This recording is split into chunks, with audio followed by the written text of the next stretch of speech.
brought to you by your Bay Area Hyundai dealers. 9th start of the year for Wellemeyer, 3-4, and has really pitched well here at home. Likes the confines of AT&T Park. You're going to see a 2-4 seam fastball. He'll throw a slider, a curveball, he'll cut the ball, and he'll throw a circle changeup. But the key for him is his ability to repeat the stroke and control the strike zone.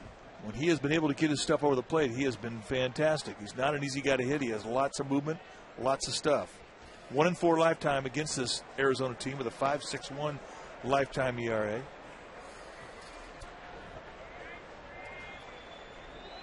And we are just about ready for the first pitch as Kelly Johnson about ready to stand in, and the first pitch is on its way, and it's high. So we get started at 106.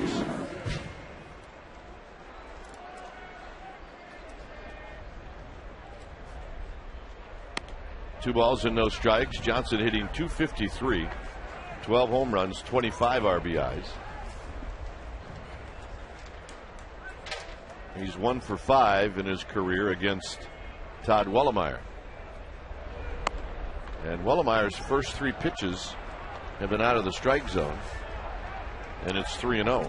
Now, Marty Foster's a low ball umpire, and he's very consistent. He has a good zone, and you can stretch it, but you got to stay between the knees of the catcher. And that's ball 4. Let's take a look at our Toyota keys to the game. And Rollinger's glove at shortstop's a key. He's getting a start at shortstop today with Uribe getting a little bit of rest. He's going to have to pick it to help out Wellemeyer. And Molina's bat's got to come to life. He has not swung the bat well here. Of late, he's got a 3 for 30 going. They need to get him going with the bat. And Wellemeyer's arm, we talked about him being able to repeat that arm stroke. That will be key. And those are our Toyota keys of the game. Here's Upton. Upton hitting .249, 7 home runs, 24 driven in. Upton yesterday went 0 for 3. Runner goes. Molina's throw, not nearly in time. And you have a walk and a stolen base. Stolen base number 5 for Kelly Johnson. Let's take a look at the jump from Johnson. It's a nice jump, really not even close. Exchange kind of box between the Wellemeyer and Molina.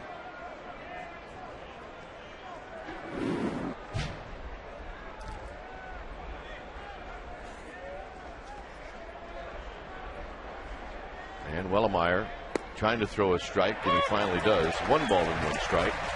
You'll see a lot of knee-high strikes called today by Foster. But again, if he sets up on the outside corner 4 inches out the plate, you put it between the knees, you'll get that width, you'll get that strike. But if it goes on the other side of the plate away from the catcher, even though it might be across the plate, you won't always get it with Foster. You got to stay between the knees. Wellemeyer, a double look to second. And Upton fouls it out of play. So back into the strike zone 2 times in a row, and it's 1 ball and 2 strikes. Our club level's off to a good start. And they've been getting lots of action lately. Right. They really have.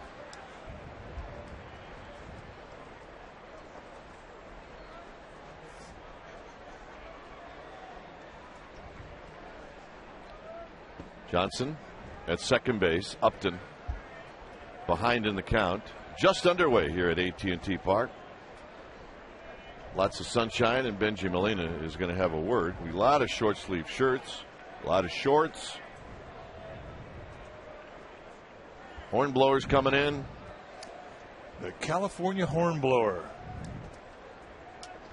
Great day for a hat. And a beverage. Bring your girl. Oh, yeah. What is that? Some type of a slushy? He is killing that thing. Yeah. Plus, he didn't even get the cold hand. 1-2. Molina now back behind the dish.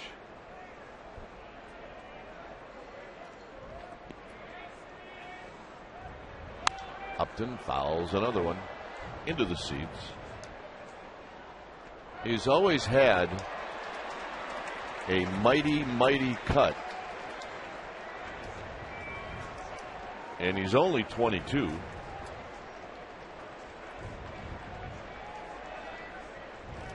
So that's not likely going to change as he gets older. No. But he will get smarter. And that's what happens. You take enough at bats up here, you will learn how to look for pitches and situations. Well, right now, A.J. Hint's trying to find him some fastballs, which is why he's hitting the 2 spot in the lineup tonight. Guy goes into a funk, a guy who's got the talent that Upton has, you probably try to put him in a place where he can get some predictability. And the 2 spot in the lineup is a fastball spot.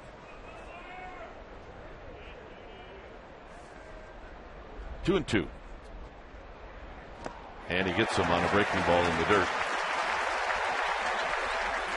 Good hard slider from Wellemeyer. Here's Stephen Drew. Stephen Drew homered on the 19th against Wellemeyer. A little lazy breaking ball, just sort of hang time up around the belt. And Stephen Drew is very much like Kelly Johnson, very quick inside. Both Johnson and Drew, a lot of similarities in their strengths at the plate. You make a mistake up and in, and they will wear you out. Giants have handled him well, though, so far in this series, 0 for 6.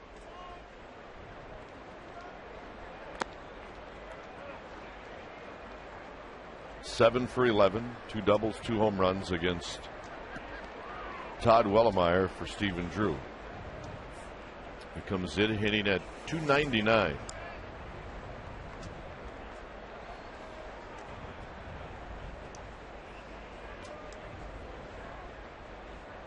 Wellemeyer does not look to second, and Drew pops it foul down the left field line and out of play. Some notes on the D-backs. They're 10 games under 500. They've lost 6 straight. They're 9-18 on the road, and they're 7-15 against the West. The Giants and Diamondbacks have played 4 times, and they've each won 2 games. Both wins coming in home parks.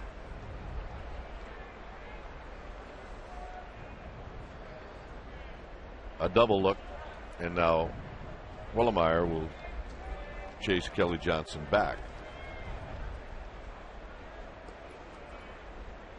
Diamondbacks lost 3 in a row in Colorado. Oh, yeah. They've lost the first 2 games in this series. There's a little guy watching this 1-1 pitch to Drew. And Drew skies it to left. Huff over towards the line, and Aubrey Huff makes the catch. Huff is always going to be tested in the first inning. It's pretty much automatic. Automatic. But he does not lack confidence. And you have to have an attitude where you're just not afraid to screw up. I mean, if you're out there trying not to screw up, you're going to screw up. And he just is fearless. And I really like that about this guy. And it's contagious in the clubhouse. It's how you lead with that type of an attitude. Here's Reynolds.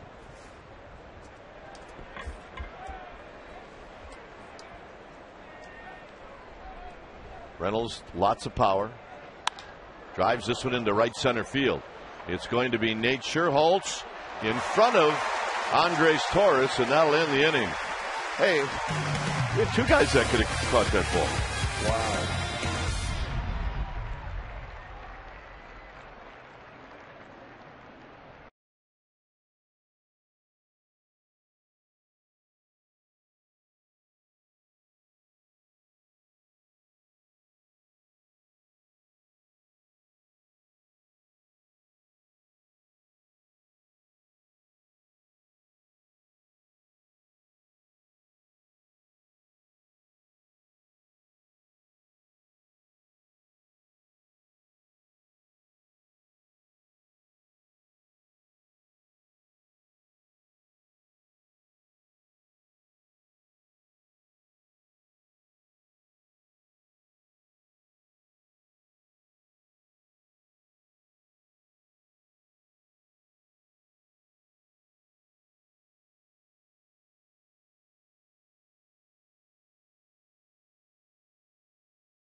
For the Diamondbacks, I'll have Parra, Young, and Upton in the outfield. Drew and Reynolds will patrol the left side of the infield with Johnson and LaRoche on the right side. Chris Snyder will do the catching for the D-backs today, and on the hill will be the right-hander Ian Kennedy. Ian Kennedy, 25 years old, out of Huntington Beach, California, 6 foot tall, 195 pounder, and there are his numbers: 11th start, 3-3. 4 out of his last 5 starts, he has had quality starts, and for him to have a quality start, he has to be able to command the corners. And when we saw him in Arizona, he did just that with 2 types of fastballs, a 2 and 4 seam, curveball, slider, changeup. He'll throw anything at any time, and he will mix you up. Torres takes a strike. He will lead things off, hitting .289. Kennedy, you're looking at velocity, high 80s, low 90s at best, more high 80s than low 90s. But command is his forte.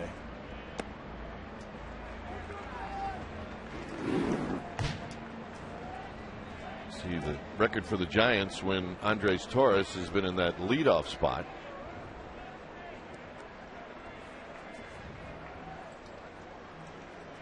Oh for 3 yesterday, but you get a leadoff hitter that goes 0 for 3 and he walks twice. He's done his job.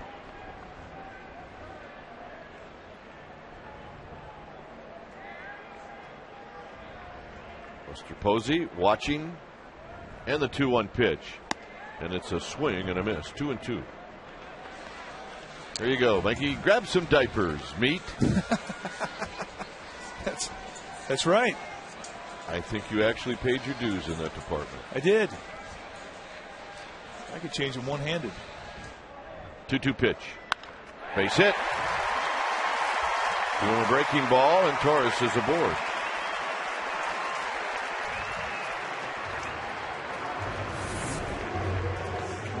Nothing real fancy, just a good disciplined at bat right back up the middle. And this is an example of what we're talking about. You've got to take what Ian Kennedy gives you. If you're going to go up there and look, and you're going to look to lift, he's going to make you look foolish. If you try and stay compact, try and stay up the middle, use the whole field, that's the approach you need to have. That's a good at bat.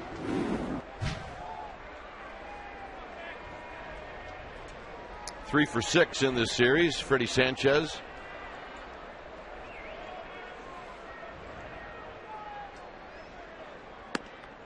Taking all the way, and he may have been taking to see a pitch. He may have been taking to see if Andres Torres might try to steal second. Well, he will take a strike. I mean, Freddie Sanchez is a very good 2-strike hitter, and it really doesn't change him in the batter's box with 2 strikes or 1 strike or no strikes.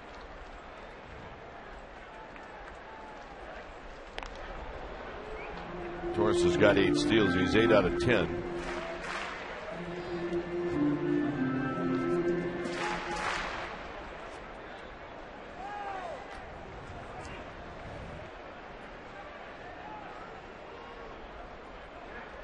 Andres Torres did have 1 steal yesterday. Also stole a bag on Friday.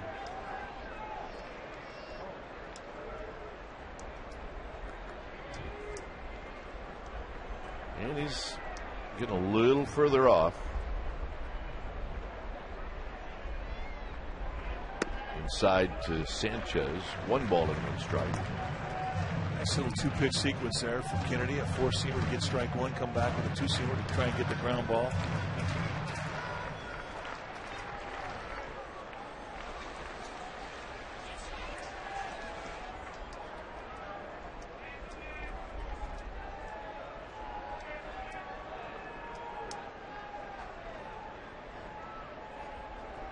This time Kennedy steps off. I mean, that's really what you have to do. You have to throw over, you have to step off, and just whatever you can, just change it up. Just don't be predictable.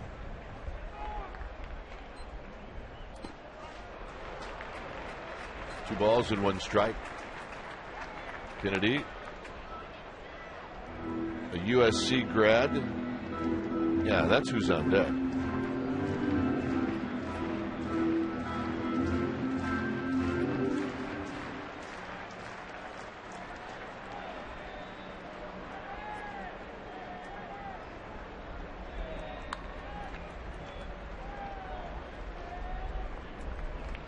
Kennedy sets at the letters. Sanchez takes another strike, and it's 2-2. Backed him up, change up, change up.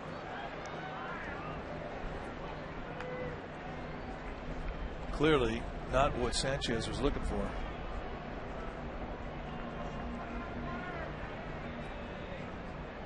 Two pitch, always a good pitch to run on. 3-2. Boy, soft stuff away, hard stuff in. Kennedy throwing darts. I mean, this is what he did in Arizona that was so effective against the Giants. He kept them off balance with the ability to go to both sides of the plate with consistency of the fastball. Throw all his pitches in any counts. Just never really was predictable to the strike zone. Torres is going to go here.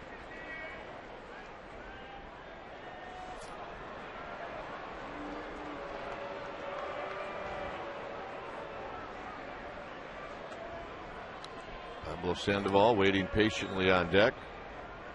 3-2. Torres goes. Ball 4.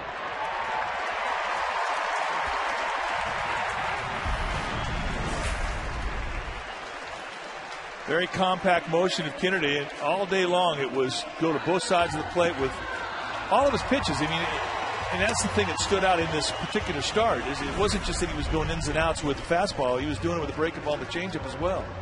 He's got a real good idea of what he's doing about how to mix speeds. But right now, the Giants have an opportunity against him, and you know, against a guy like Kennedy, you want to try and get him early. Sandoval, pretty good history. He's only faced Kennedy 3 times. He's 2 for 3.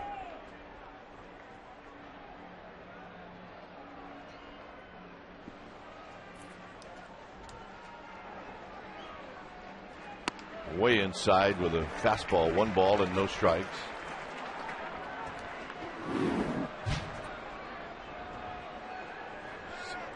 See, it's been a good series for Sandoval. He's 5 for 8 and a home run to center field. Oh yeah, he's a Panda fan. 1 ball and no strikes.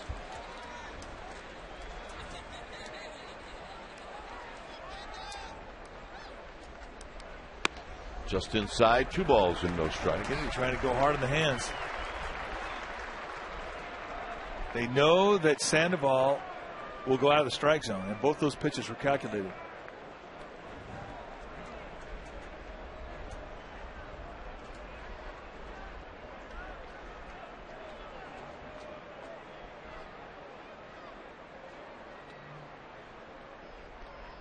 And Kennedy spins around to keep Torres from thinking about it.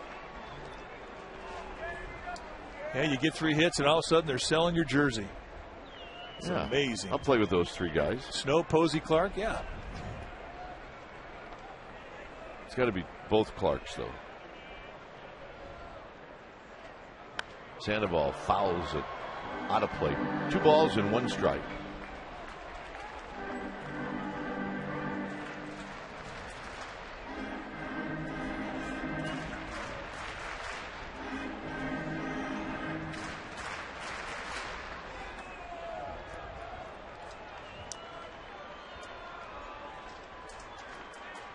Best seat in the house, and it comes with seat belts. Wow.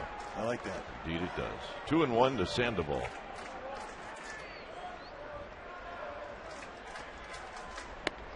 Two and two. That's going to cause Sandoval to take a little walk and have a word with himself. 2-1 fastball outside corner at the knees. And look at him reach.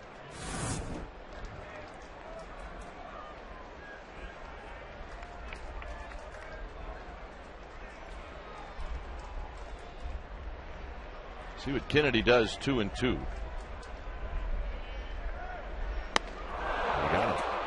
Fastball above the hands. So just sort of going in for most of the at bat, went away to get a second strike, and in a payoff pitch 2-2, he goes right above the hands with 90-mile-an-hour fastball, and he sends Sandoval back to the bench.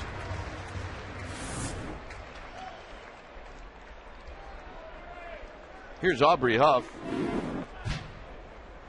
Aubrey Huff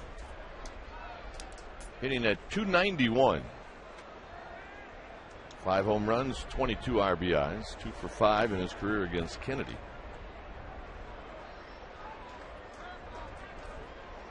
and Torres gets back.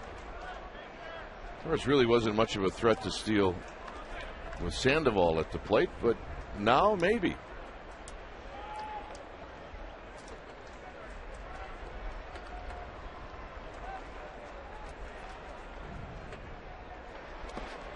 In the dirt, blocked by Schneider. 1 ball and no strikes.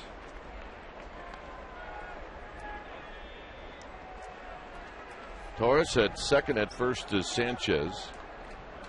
Started out a single and a walk. The Panda strikes out, and now Aubrey Huff ahead on the count, 1-0. Well, you always like to try and get the crowd into the game early. And these are type of at-bats that enable a team to do just that thing. Well, Kennedy's doing a heck of a job of just trying to get everybody to fall asleep. It's been very deliberate. I mean, this is extremely slow. You see guys who at times without men on base will work a quick pace and slow things down when guys get on, but this is ridiculous.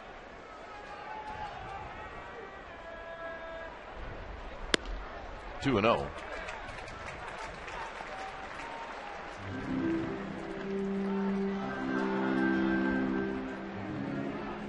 Big money on deck. Rockies and Dodgers are underway. It's 2-2 in the 4th inning. Here it's 2-0 to Aubrey Huff.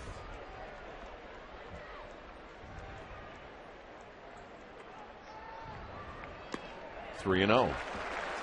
Well, he didn't want to throw you a strike, does he? Yeah, he's got an open base, and I think his whole strategy now is just make you wait, and throw something out of the strike zone and hope you chase.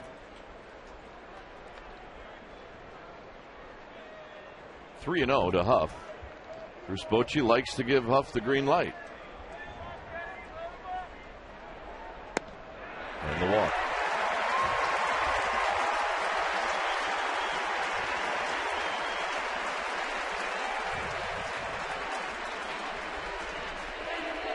So here's Benji Molina.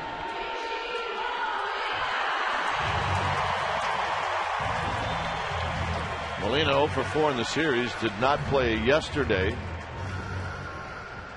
Bruce Bochy thinking that he's seen something in the stance of Benji Molina. And he wanted him to open up his stance a little bit. And it is open, folks. He is open it up.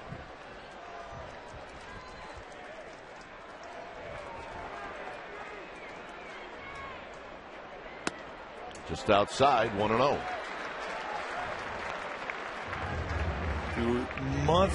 Much of the month of May, he has hit with a closed stance. And it was Bochy that called him in the office and said, you know, you've changed your hitting style. Looked at tapes from last year when he had a career year, and he hit with an open stance just like this. Driven to right. Upton is going to put it away. And coming in to score is Torres. Sanchez goes to third, and the ball gets away, and Sanchez wisely puts on the brakes. But a nice at bat from Benji Molina.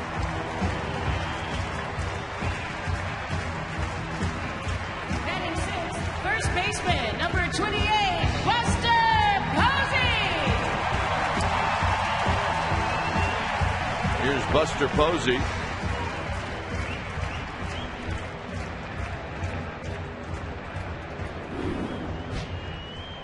Three hits yesterday in his season debut.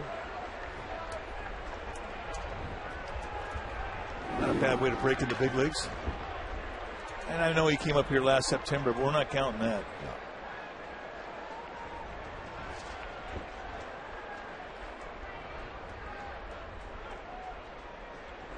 Big breaking ball for a strike, and it's a quick 0-1 to Buster Posey. Big money comes through. But that was good at bat. I mean, it wasn't a missed fly ball. It was a well-struck pelota going out to right field.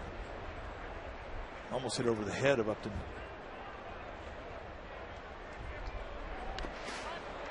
A ball and a strike as Kennedy continues to nibble away. It's 1-0 Giants. Sanchez at third. Huff is at first.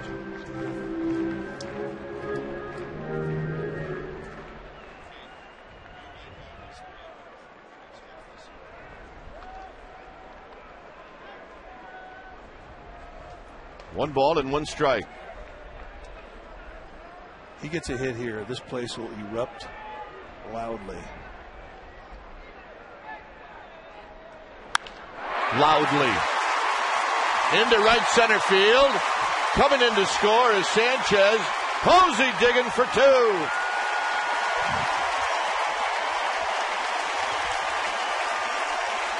Talk about making a splash in your home city. We're going to make that our Dodge Ram drive of the game. It seems like he's hitting that Dodge Ram drive of the game every day. Inside out, opposite field gap. And this is what this guy's strength is. He stays gap to gap. You can't overload the field on him. And a 2-out RBI. And his first 2 extra base hit of the year. And everybody in that dugout and everybody in the stands on their feet in applause of young Buster Posey. Well, Giants fans are going to get spoiled. Every hit he's had, he's knocked in a run. I mean, he's on pace for some remarkable RBI numbers. That's right.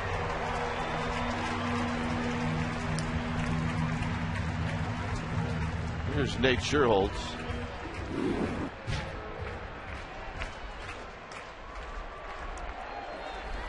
Scherholtz hitting .288.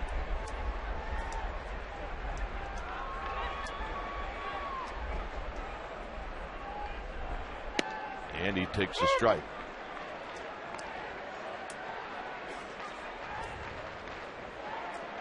See the Giants' record 19-4 when they score first.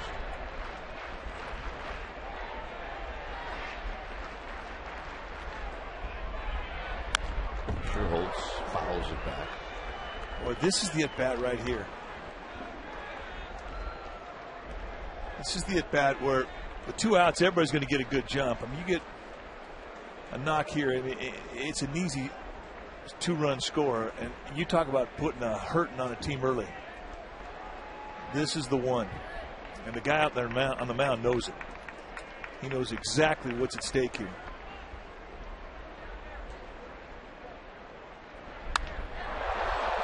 Foul. That's off the bricks. As a pitcher, you're out there on the mound, and I mean, you obviously know what's going on, but you know the importance of situation, and you know the importance of certain at bats during the course of a ball game. And this is one of those at bats right here. Now he's got an open base; he can play with it a bit, but down 2 in the first with men on base and a chance to have a real ugly inning, you know this is an important guy you're facing. Snyder called time.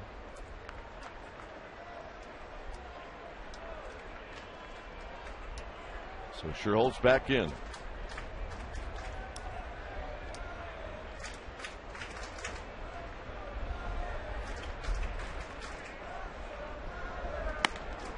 Fastball high, 1 ball and 2 strikes. Next pitch for Kennedy will be his 30th pitch here in the first.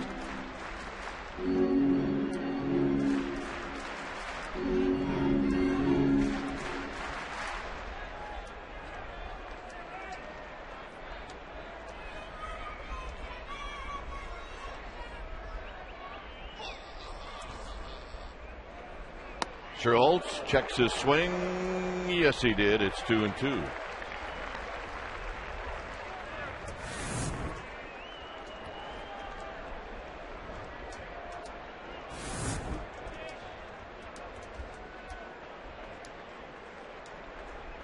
Huff is at third. Posey is at second.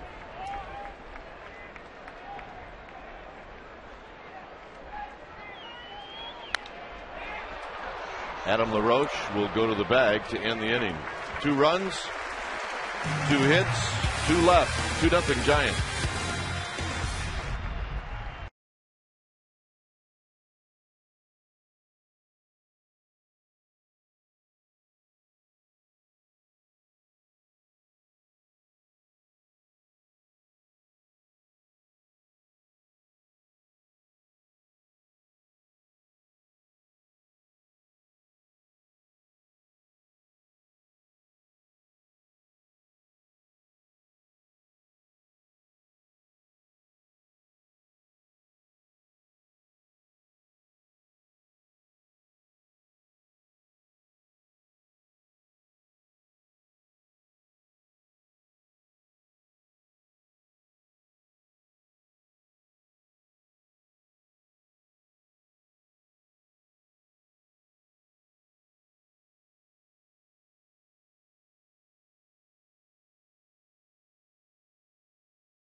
Many items to send to our service men and women all around the world. Operation Care and Comfort, an all-volunteer organization that sends care packages to our men and women who serve for us every day and protect us. Gentlemen. All right, good stuff. Here's Adam LaRoche to lead things off, second inning. The overshift is on, and it's shot right past the diving Ryan Rollinger for a base hit. The second inning in a row, the leadoff hitter's aboard.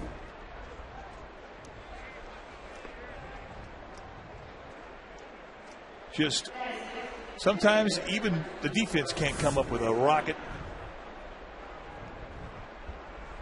They could have put 8 guys on that side of the field. I don't think it made a difference on that particular swing of the bat. Here's Chris Young. Does not have a hit in the series.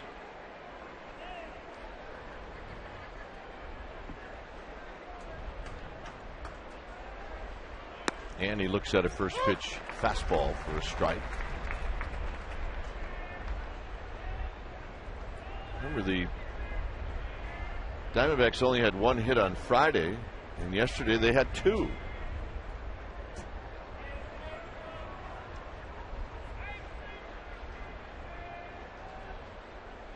Young gets jammed. He bounces this one off his foot, and it's 0-2. That is a major league jam sandwich right there.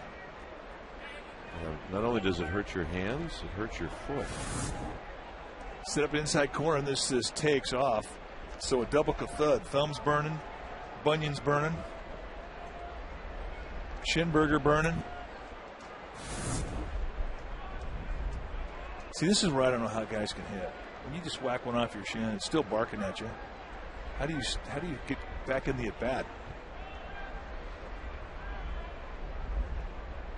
Got him. Hanging slider. Maybe sometimes you don't. Or a hanging changeup or something. And you're right. Maybe sometimes you don't.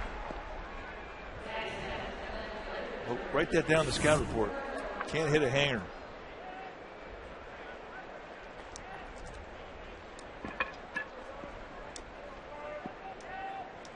So that'll bring to the plate Gerardo Parra.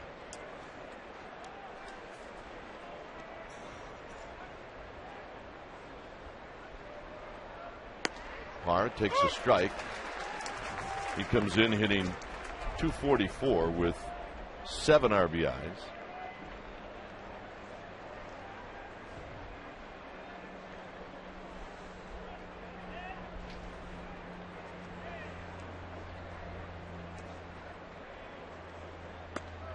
And another strike. I think that's that low strike you're talking about, Mike. It's 0-2. Well, that's the Marty Foster strike. Now, there used to be 2 different leagues of umpires, American League, National League umpires. Now there's just one union, the World Umpires Union. And you don't get the same feel with umpires that you used to have as a player. You used to know them really well. All right, out swinging. That's great pitching right there.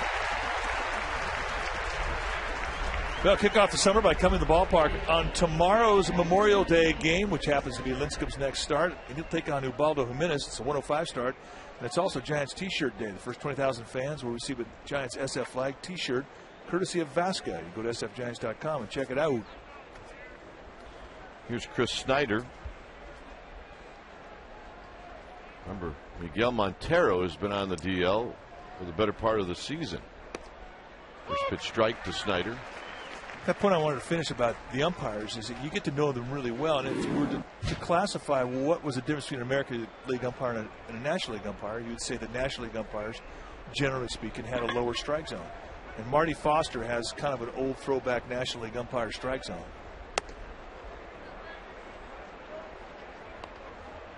I would agree with that.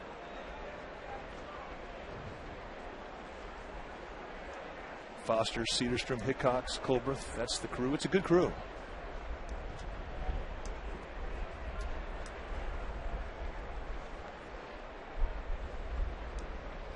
The 1-1 pitch. Swing and a miss. 1-2. You're right. When the umpires were separated, American and National League, you would really get to, you'd know their wives, you would know their families.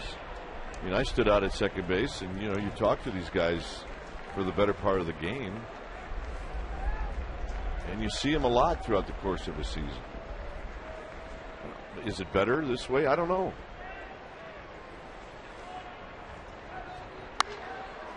Hit down the right field line. Remember, that's where it gets mighty short, and it is gone. And this game is tied.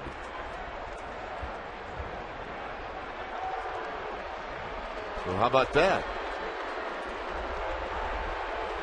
Well, it stunned everybody. It's so rare that you see a right-hander hitting the ball out to right field. It just doesn't happen. And certainly Chris Snyder's strong enough.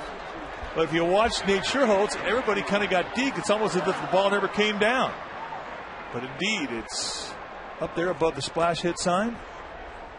And Chris Snyder does something that few have been able to do from the right side, and that's hit one out of here.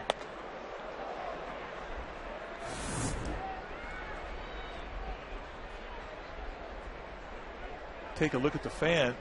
Clearly it was going to be a home run. He reached out to get it, but it was going to be a home run anyway.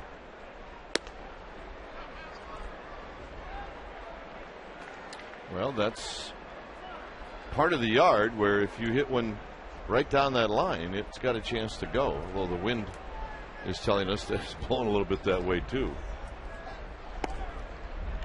2-1. So just like that, the Diamondbacks have tied it up. In a very uncommon way. I mean, you don't say that about most ballparks where right-handers will hit the ball out to right field, but here in this ballpark, forget it. That's a rarity. It's got to be hit high. 2-2 to Kennedy. Kennedy with a good hack. Diamondbacks might have the best hitting pitching staff with Danny Herron and Billy Buckner and Kennedy. Fouled out of play.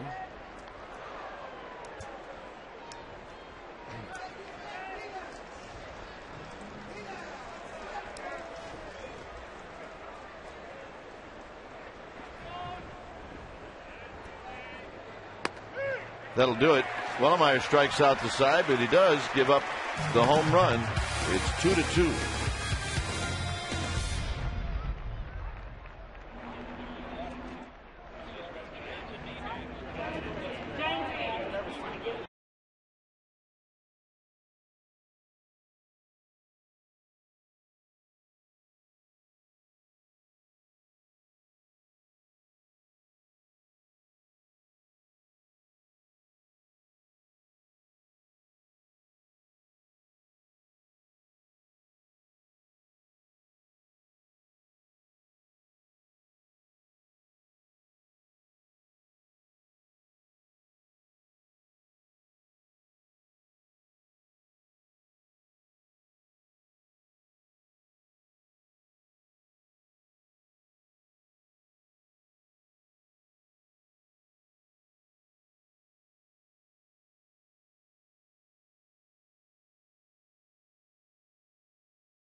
Rehab assignment Tuesday in San Jose, and then activate him Friday so he can rejoin the Giants in Pittsburgh when they go to Pittsburgh, gentlemen.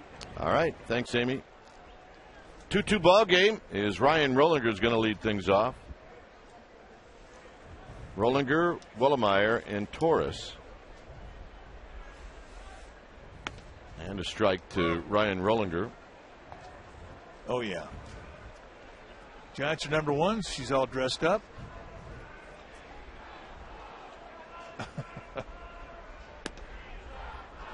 Off the plate to Rollinger, 2 for 11. Yeah, that's a cute one right there.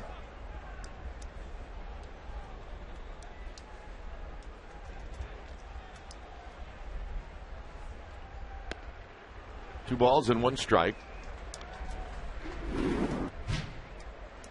See the numbers for Rollinger at Fresno.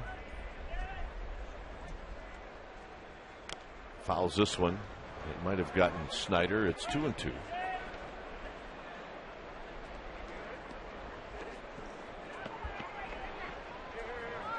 A lazy Sunday afternoon here at the ballpark. Beautiful day, lots of sunshine, and the 2-2 offering to Rollinger, and he got him swinging.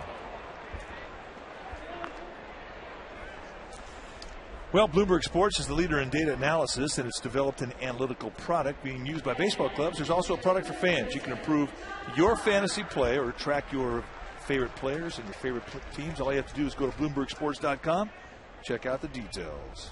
Wellemeyer is 2 for 15. Taking all the way, and he takes a strike. Little one's all over the ballpark today. Oh, yeah. Gamer babe. Torres on deck. Both teams 2 runs on 2 hits.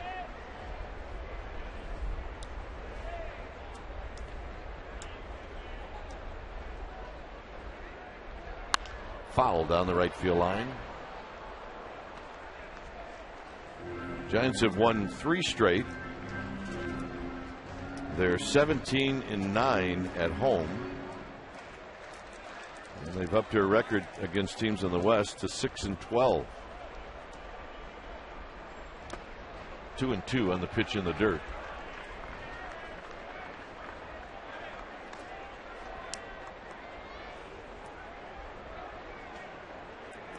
Always seems like a game that's a bit more important when you're playing your division. It really does.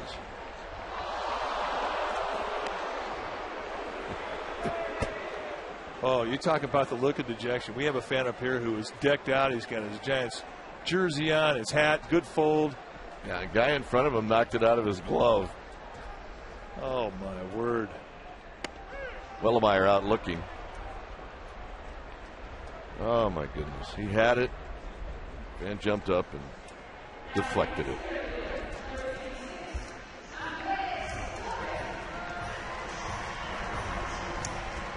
Here's Andres Torres.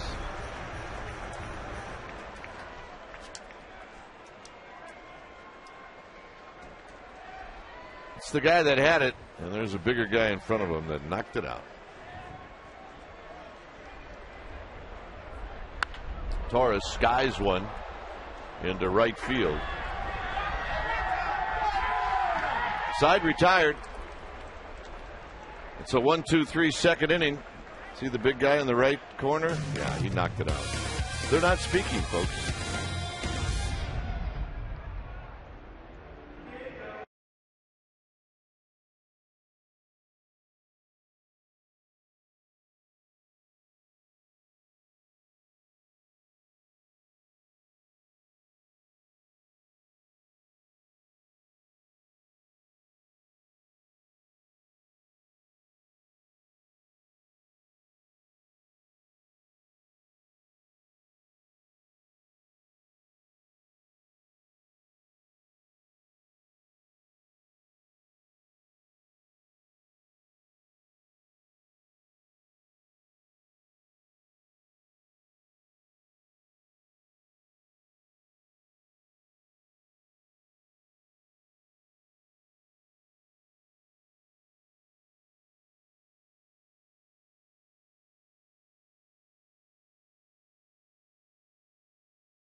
It'll be the Rockies in town. That'll be the final game of that 3-game series. Meet some of the Giants All-Stars of the future.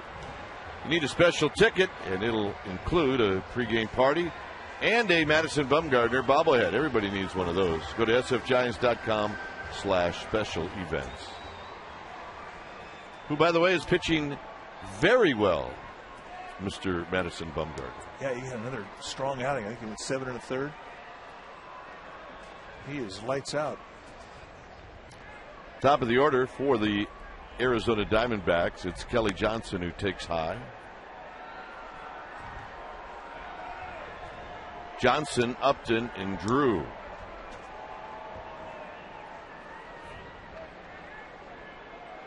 And a drive to right. Sherholtz moving over, and it'll fall in front of Sherholtz. And a leadoff single. So Wellemeyer has decided that he's going to let the leadoff hitter get on every inning. Well, it's definitely tougher to get it done, but you can get it done. But you have to have command in order to do that. In this situation, requires a pitcher pitch for a ground ball. And Wellemeyer can definitely do that. And he's got good sink on his fastball when he throws the two-seamer.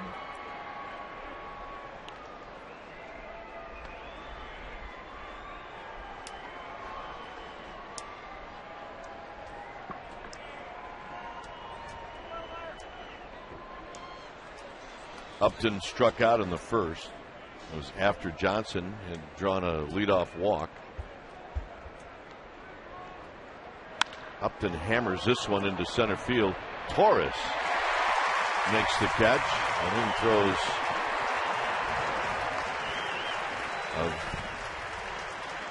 throws very hard into the cutoff man, Freddie Sanchez. Well, I think Torres had some visions of grandeur there that he can get the back end of that double play and try and catch Kelly Johnson off the base at first. But that's kind of a low percentage throw.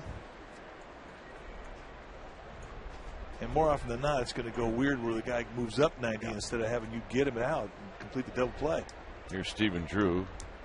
The fly ball to Aubrey Huff in the very first inning. You know, the girls enjoying maybe some ice cream. Oh yeah, malts.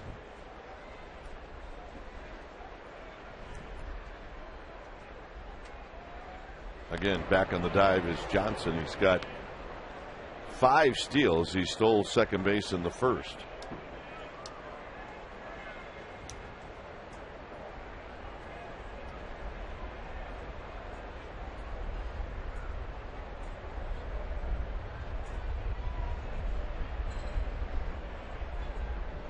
Drew takes a strike.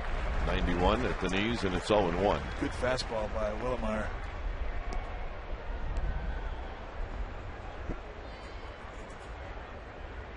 Two ball game.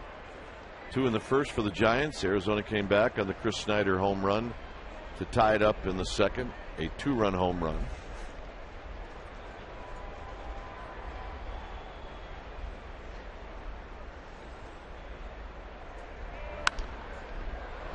Lifted foul into the club level down the left field line. It's 0-2. Nationals are leading San Diego. That game is in the third inning, 1-0.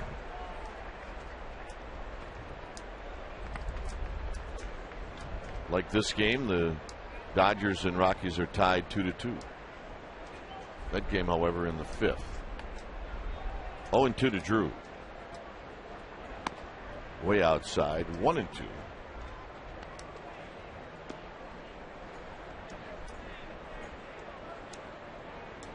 This is LA is where Arizona is headed after the game.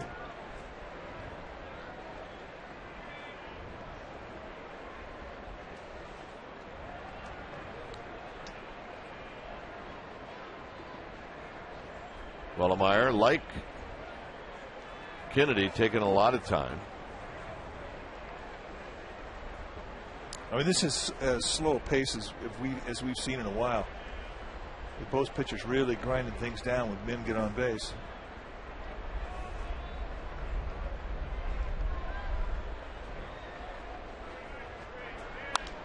through, lifts another foul ball.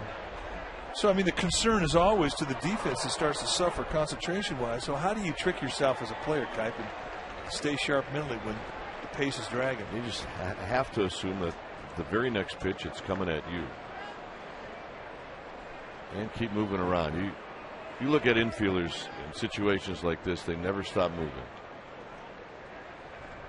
They will stop about 2 or 3 seconds before the pitcher gets ready to throw.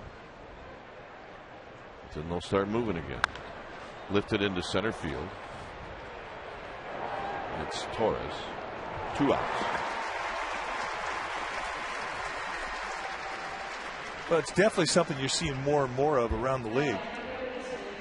And I understand it. I mean, it's taught. It's taught in the minor leagues. When you get into a situation where your men are starting to get on base, you want to slow things down. You don't want to play into the rhythm of the offense. And guys are deliberately slowing it down. But when you have 2 guys doing it, it just seems like the pace of the game comes to a standstill.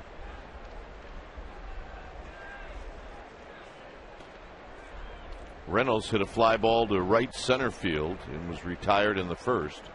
Johnson started to go but put on the brakes. It's 1-0.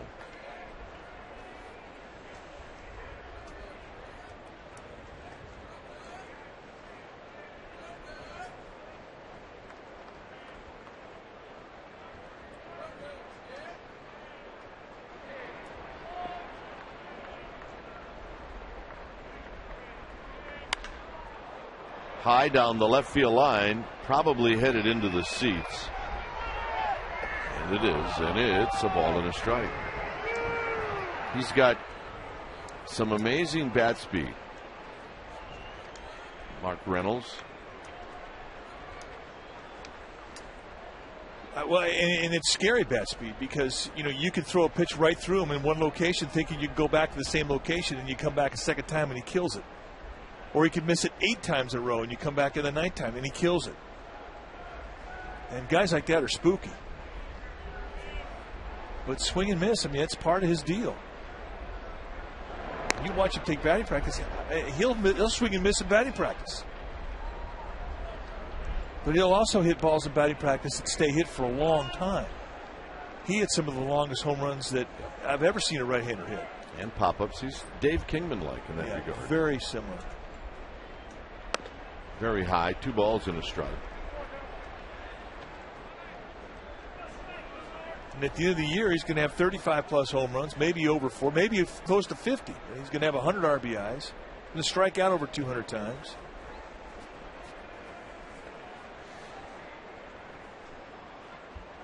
But pitching against this guy is no treat. Johnson goes. Molina's got a good throw off, and they got him. A perfect throw from Benji Molina. And the Giants are coming up.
2-2 here in the bottom of the third inning. Kayaks are out. Sunshine is out. Rusty's gone. And here's Freddie Sanchez. Sanchez takes a one hopper. Was that a look from Triple's alley we saw? Was it? I think it was. Oh, I thought it was down the right field line. Yeah, Rusty the Mechanical Man is gone. We don't miss him. Outside 2-0. He never really made an impact here in this ballpark. Did not. Yeah, Rusty used to have a little house here, and the guy used to come across and do his dance. Sanchez down the right field line, giving chase is Upton, and Upton's going to try to reach him and then run out of room. Tell you, that's an A effort right there. Yeah, that's 3 broken ribs if you and I do this. It's just, you know, you can do that now as a player because the ballparks will protect you for that type of an effort. Back in the day, you try to do that at Wrigley Field with a brick wall, you're DL City.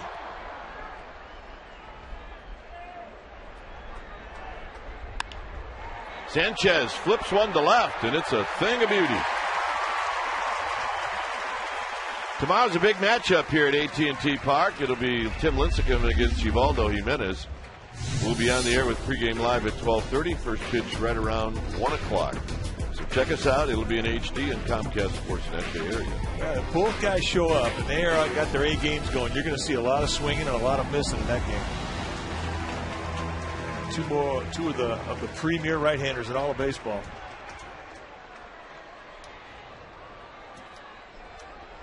Sandoval struck out on the first, so Sanchez aboard with nobody out.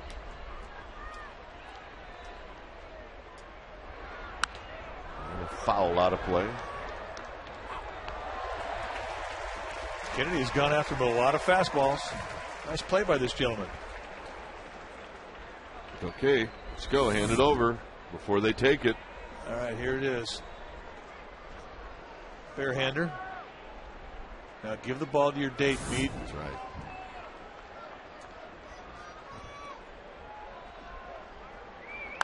Sandoval pops it up. And it's Drew who puts it away. Now it's Aubrey Huff.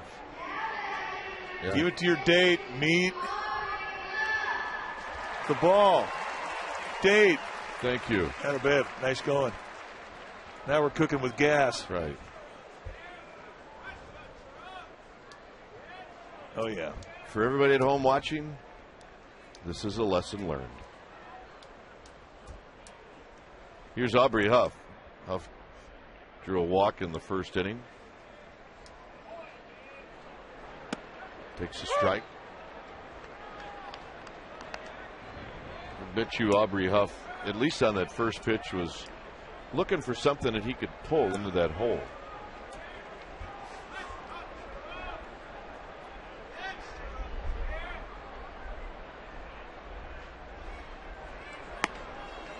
Just inside is Kennedy. Probably didn't even want to throw it in on the corner. Probably threw it right where he wanted to.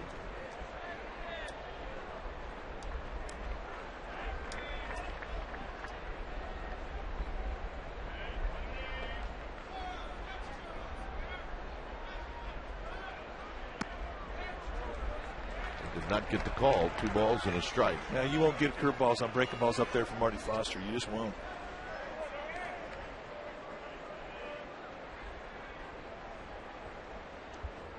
And from a pitcher's perspective, and we've said it before, I mean, you want every strike you can get, but you prefer to have the knee high called than the bell high. A good take. 3-1.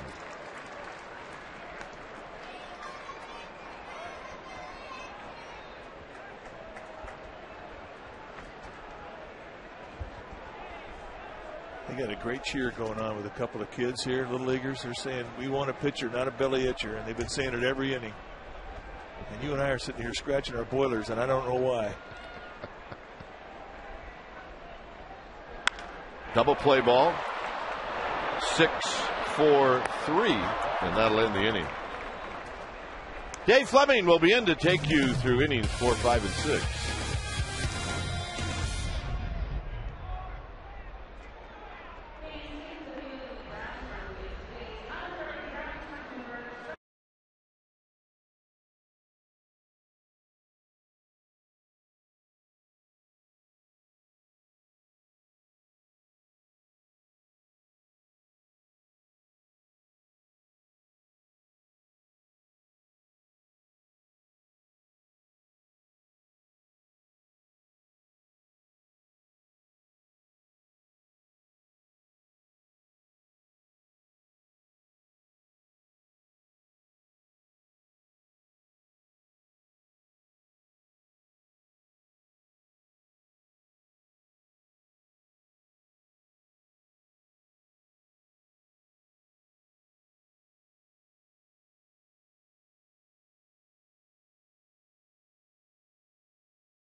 Nice jacket, by the way. Yeah, I noticed you had the uniform on, too. Yeah, well, hopefully we can get a few more runs of these things and we can wear them again tomorrow. I like doing that. It's a day where we really probably don't need it. How could you ask for a better weekend than this here? What a scene at AT&T Park. And the Giants playing well again, although the Diamondbacks, we saw that home run from Chris Snyder. It's a team that can strike so quickly against anybody. Wellemeyer, I think, was shocked when he gave up that home run. Well, I think the whole place was stunned. We just don't see many right-handed home runs going to right field here. And Mark Reynolds, a guy who can hit it out to any field in any park. Tremendous power. Leading off in the 4th. Strike 1 over the outside. Reynolds was at the plate in the 3rd when Kelly Johnson was caught trying to steal second base. So he resets the count here. His second at bat of the game. And he gets ahead of the count 2-1.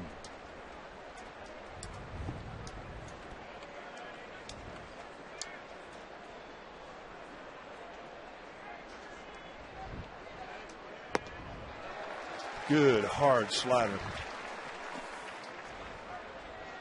If you watch Wellemeyer throw aside a bullpen, you look at the performance on each one of his pitches, they're really good. I mean, he's got 4 really good pitches.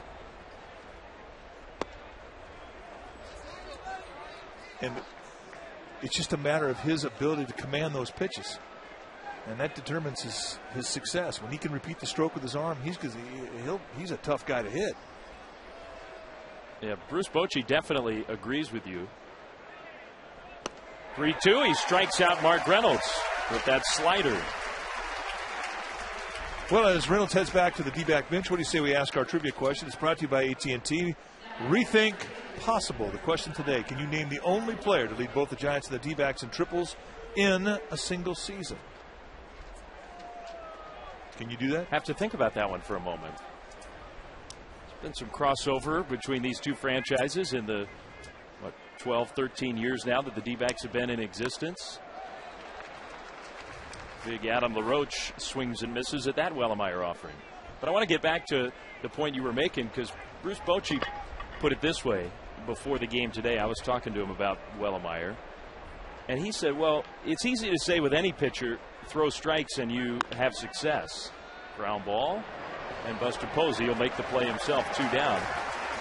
But his point was the same one you're making. Wellemeyer's stuff has not changed from start to start. The fastballs had life. The sliders had movement. It's not been that he hasn't had the stuff there, the snap on his pitches. It's purely a matter of whether he throws strikes or not. No, and that's, I think, is what is so frustrating for Wellemeyer. I mean, he has just been beside himself trying to figure out a way to perfect his mechanics that would allow him to command the strike zone. Chris Young with 2 down and the bases empty. Takes strike 1. He's tried to cut his motion down. He's tried to take motion out and be more compact. He's tried to pitch slowly out of the stretch. Our ball dude, hey, not bad. Don Rhodey. Good clean play.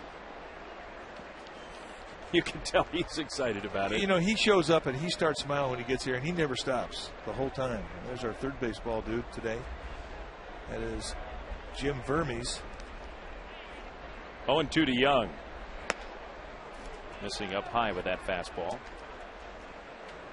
I think if you're a ball dude, you have to smile a lot. Prerequisite. You better have fun. And ours do. 1-2 pitch. Foul back. He's used that high fastball to try to put Diamondbacks hitters away. He's used that pitch a lot today.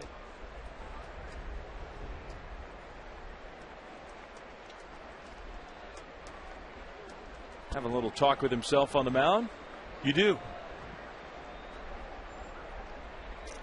People ask you, is it difficult to play in front of a big crowd? On appeal? You say, I don't know. I don't hear it. He is in his own head and had a strong inning there.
Named the only player to lead both the Giants and D-backs in triples in a single season. Well, Steve Finley did it back in '99 and 2003 with the D-backs, and 2006 with the Giants.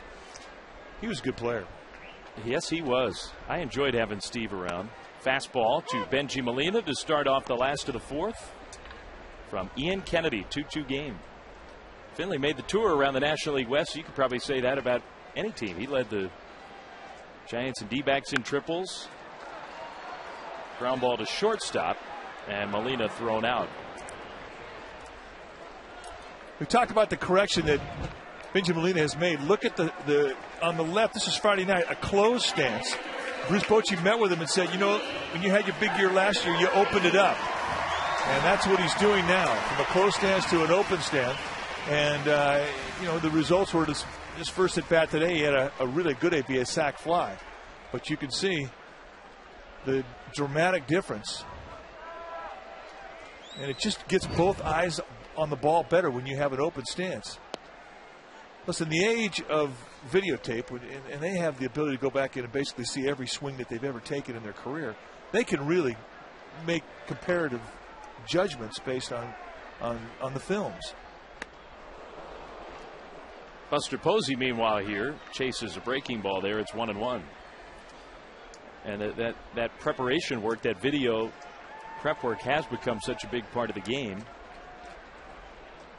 Buster Posey, what a beginning to his season as a big leaguer.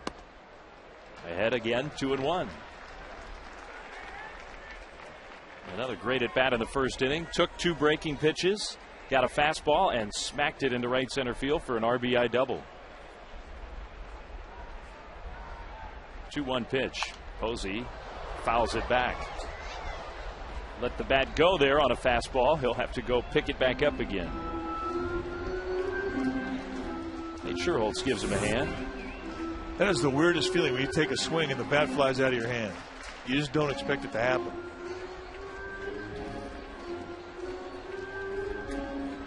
It's just the shawingy. Shawing gone. It's almost like your pine tar's lying to you.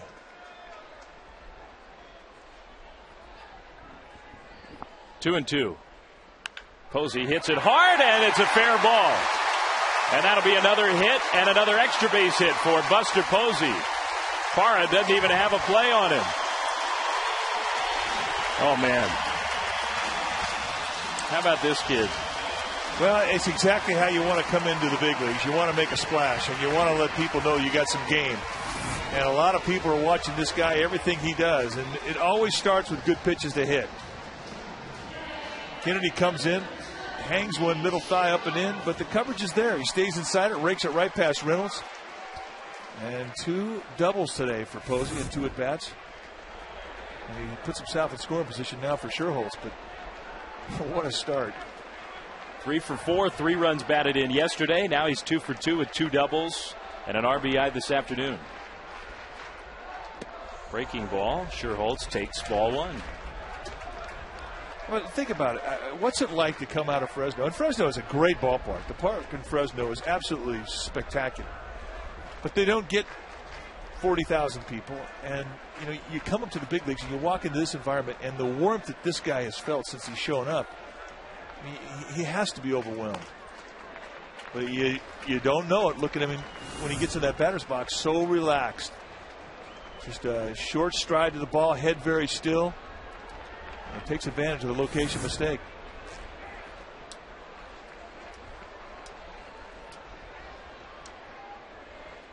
Two 2-0 to Sherholtz, trying to knock home his new teammate Buster Posey. And you said swinging at a pitch you can hit, swinging at a strike, and I think that's, if you had to say one thing about Posey's track record as a college player, as a minor leaguer, already here we're seeing it in the big leagues, he will not often get himself out. I mean, he is going to swing at pitches he can hit. Doesn't always get a hit, although it feels like that right now.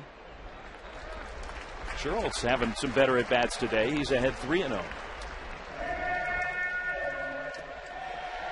That's a pretty high compliment when you give a young hitter that kind of praise, where he has such a good feel for the strike zone when he's hitting. Well, that's what every player up here strives for. Be able to identify stuff coming at you. Sherholtz takes 3-0 and takes a strike. To get a good pitch to hit. And for the most part, as a pitcher, that's how you're taught, to be able to pitch to the corners and be able to entice guys to go out of the strike zone and chase your stuff. Good spot here for Sherholtz. We'll see if he gets a pitch he can hit hard. Giants would like to see him take a big, healthy cut on 3-1. But it was not a pitch to hit, so he did the right thing. Take ball 4.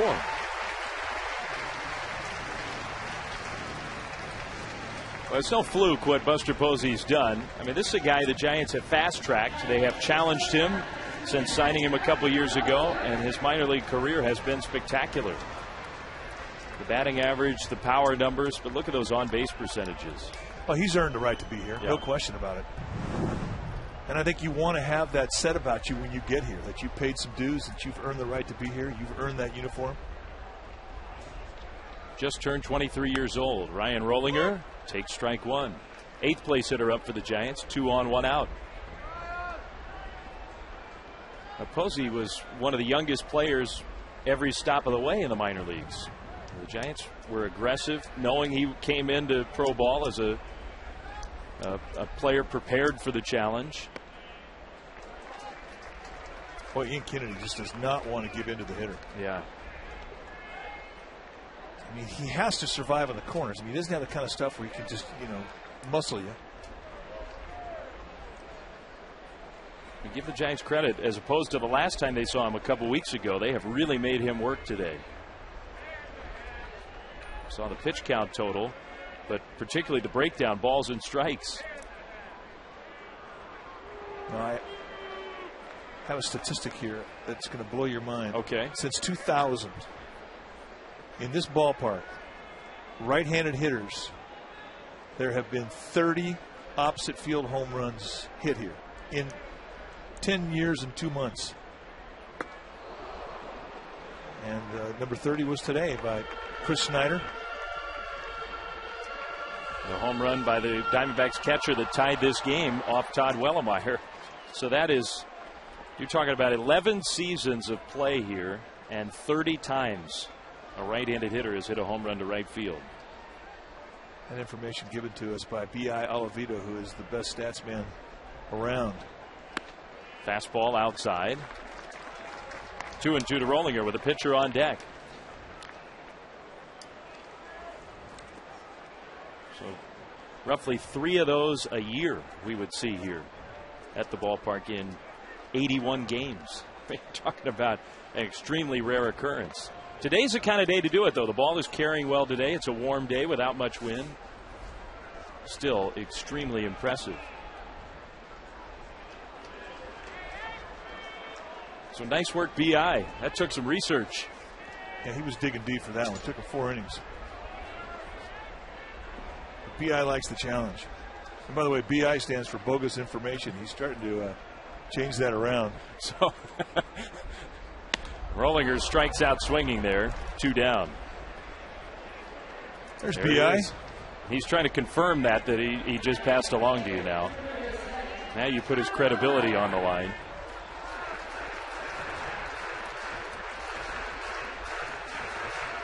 Two down, it's up to the pitcher, Todd Wellemeyer.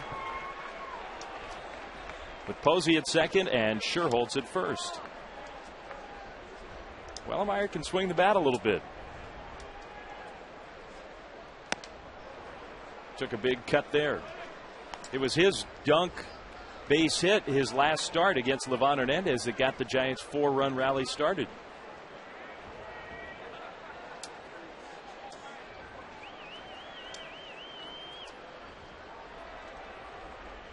Kennedy trying to work his way through trouble. Just off the plate. Yeah, by about an inch. I like Marty Foster's strike zone, though. Yeah, I like him on balls and strikes, too. I mean, but the one thing with Marty Foster is that you've got to throw it between the knees. Now, you can move your catcher around. You can exaggerate targets. You can, and if you can put the ball between his knees, you're going to get a strike. Snyder sets up toward that outside. Kennedy puts it right there, and Wellemeyer hits a foul. Well, Ian Kennedy, a circuitous route to where he is right now as the Diamondbacks' best pitcher so far this year. Yankees thought he was going to be one of their starters for a long time, but it didn't work out in New York. He has found a home with the D-backs.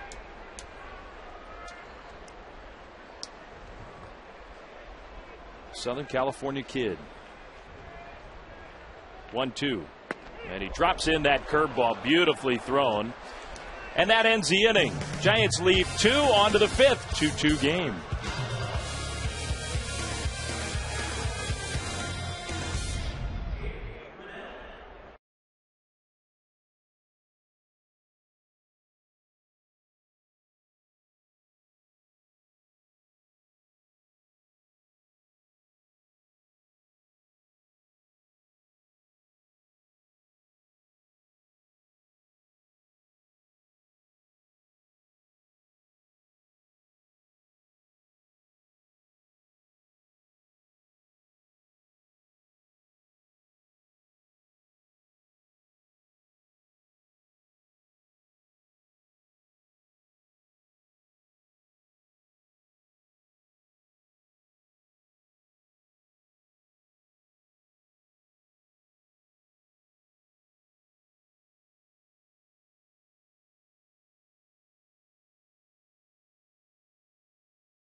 catcher to first base, and Aubrey Huff from first base to left. But what do you think is the tougher defensive transition to make? That is the poll question today.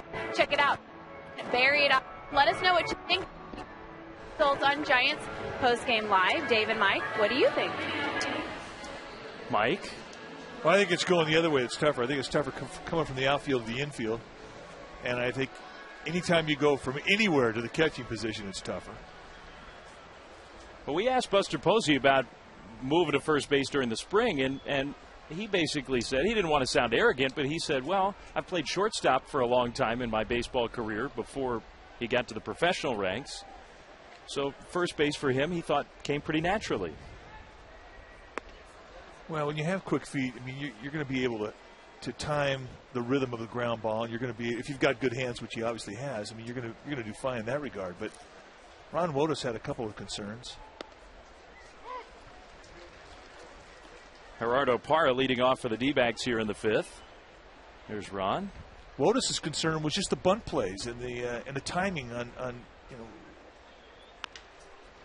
Parra rolls one to Freddie Sanchez. Posey can handle that for the out. The timing on being able to finish plays, and you saw Buster Posey and Ron Wotus working on bunt plays and working on how far of a range do you have to your right.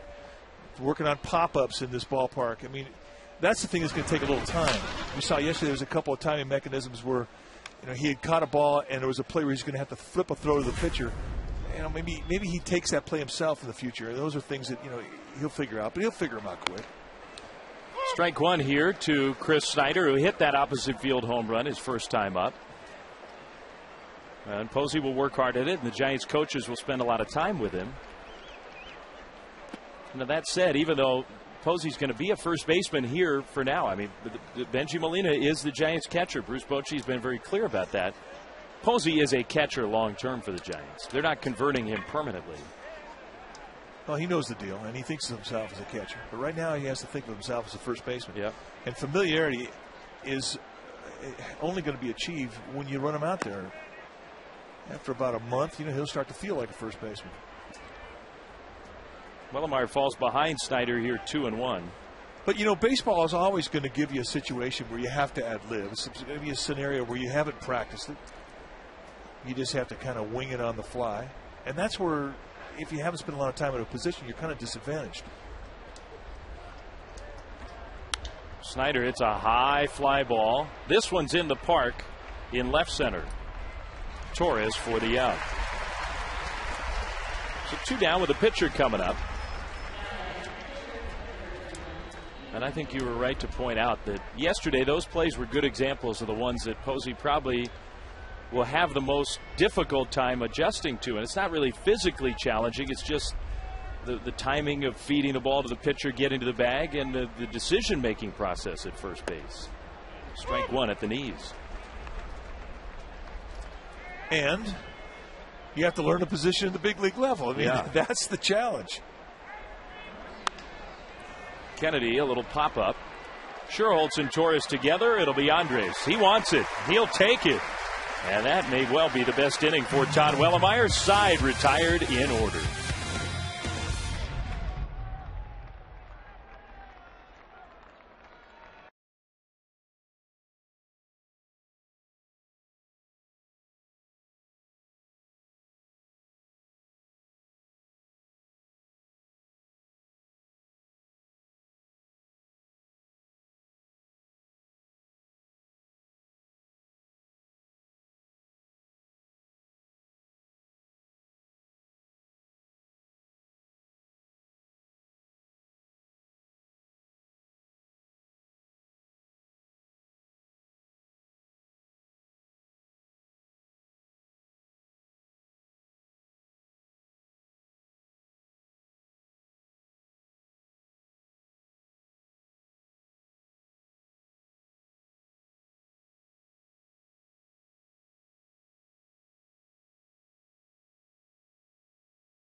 with an Orange Friday 4-pack.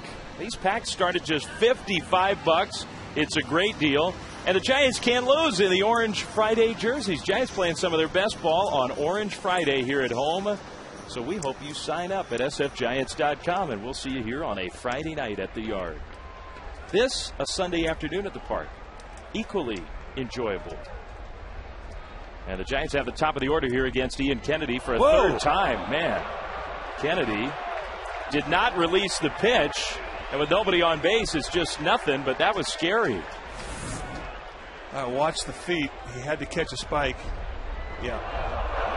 Usually he comes down and he drops that left foot towards his step, and it just sort of skims across the dirt before he plants that step, and that time it caught a spike. That'll unnerve you. Well, right back to work for a strike to Torres. Innocent mistake, but that could get scary. Well, you never know when baseball gods are going to put you on YouTube for the next 10 years. Torres hit that one well to the opposite field. Parra is there, though, for the out. Parra totally deked you, by the way. Well, he had a little panic going, so all of a sudden I thought, the way the ball is carrying today, maybe that one's got a chance. He deked me too, partner. It's one of those days where AT&T Park is not as pitcher-friendly as it ordinarily is. Yeah, when you see balls going out to right field off the bats of right-handed hitters, it's not a normal day. 70 degrees at game time, not a whole lot of wind. Those are the perfect hitting conditions here. Here's Freddie Sanchez. He has walked and singled, scored a run. 2-2 tie in the fifth. Freddie continues to have good at-bats, one after another.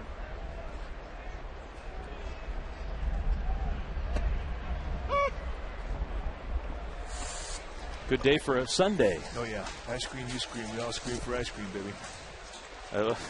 They are busy over there today.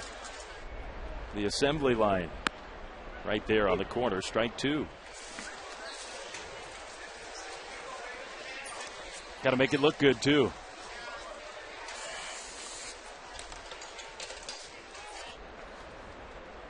I want one of those. Sanchez to Young. 2 down. Well, it's newsworthy when Freddie Sanchez makes an out these days. Well, after the first inning, when Kennedy threw 30-plus pitches, faced 7 Giants, he has really calmed things down.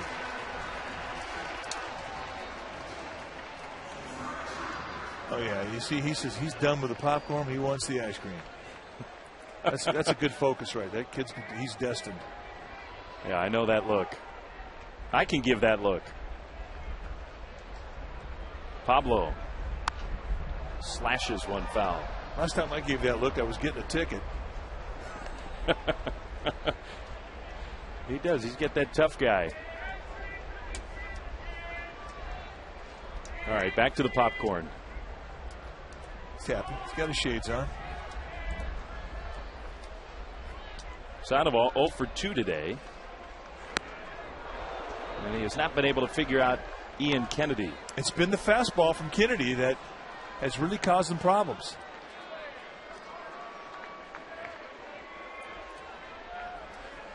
Deep breath for Pablo and right back into the box. Kennedy has a chance to make this a real quick inning. Sandoval went after that high fastball that was not a strike.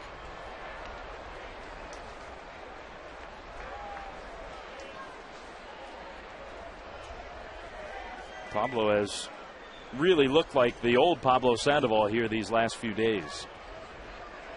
3 for 5, 3 runs scored, run batted in last night, a home run the night before. Very high from Kennedy. They try to go upstairs against Sandoval, and really the scouting report, I'm sure, reads you can't go high enough, just keep going up. Well, you see the number of pitches from Kennedy, 85. That's a lot with 2 outs here in the fifth, but 31 pitch first inning. That's what set him back. That's 2 innings worth of pitches in 1 inning. Pablo strikes out again. He is 0 for 3. So Sandoval a little frustrated. Well, that guy's a little frustrated too. Giants and D-backs tied at 2. I want to get that.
third inning, 2 outs, 1 on. It's Kelly Johnson who tries to take on Benji Molina, who throws an absolute P-rod over to second base.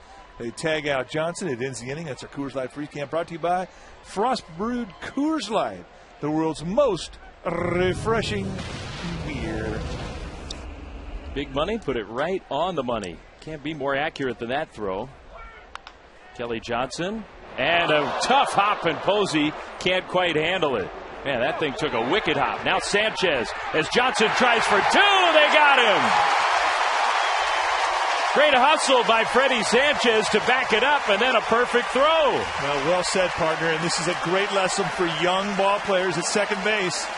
You're always moving on the play. Every ball hit, everybody has a responsibility, and if you watch Freddie Sanchez, his motion was to the play. He gets over the ball quickly, anticipates the lead bag, and a one-hop strike right to Ryan Rollinger, and that's going to be our forward right choice, and that is just pure big league hustle. Wow, what a great, he has made so many good defensive plays, but that one as good as any. He's a good player. And I don't blame Johnson for trying to get to second there, because it took a perfect play. You're going to find a new way to appreciate Freddie Sanchez every day you watch him play. And just for little things like that. Just great instinct on the field, both with the bat and with the glove. He is a confident player right now. Upton falls behind 0-2. Upton hit a bullet his last time up, but he's 0 for 2.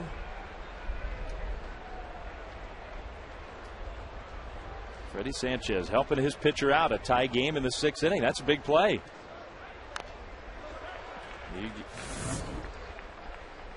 Ball comes up on Buster Posey. There's the hopper talking about. It hits him off the wrist, and right there to pick him up, Freddie Sanchez just too quick to a back foot. I mean, not even a stride, just a hop step and a strike to Rollinger. Oh, what a pretty play, and that lit this place up. Wellmeyer misses away. If he has a shuffle step, too late. Everything had to be perfect in order to get Johnson.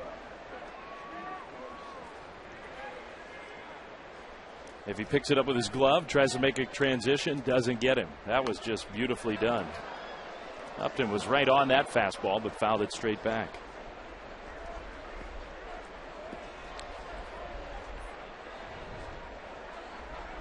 And nothing Buster Posey could do about that hop. So they ruled it a 3-4-6. Because it made contact with Posey, he gets an assist. Just a quirk of the official scoring, but slider from Wellemeyer. Misses 2-2. Go back and throw the same pitch and just bring it in about 6 inches and he'll get strike 3. His slider's been explosive today when he's kept it down around the knees.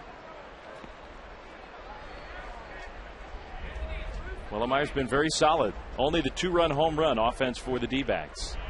Upton, did he go? No. That's the pitch we're talking about. Yep. It's not Benji Molina's got good instinct to that too. And you can see when he put the fingers down, he was thinking the same thing. Yeah, a challenge of the fastball. Put the ball on the outside part of the plate. Upton hits that fastball to Sherholz. 2 down. That's the one luxury of this ballpark is, you know, if you fall behind and you get into a situation where you have to come in with a fastball, you lay it on the outside part of the plate to a right-hander and let him take on right field. As we mentioned, just 30 home runs in 10 years and 2 months in this ballpark hit by right-handers to right field. So 3 times a year, somebody might get burned by it. Yeah, so you're willing to take your chances. And we're talking about home runs for the Giants for anybody. So that is an amazing number. 2 down, bases empty. Stephen Drew takes ball 1. Drew's got power for a shortstop. He's only hit 4 home runs this year, but he can change the game with one swing.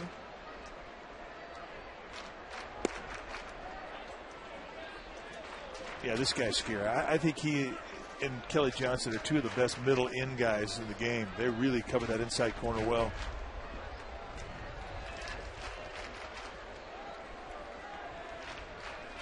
Drew today 0 for 2.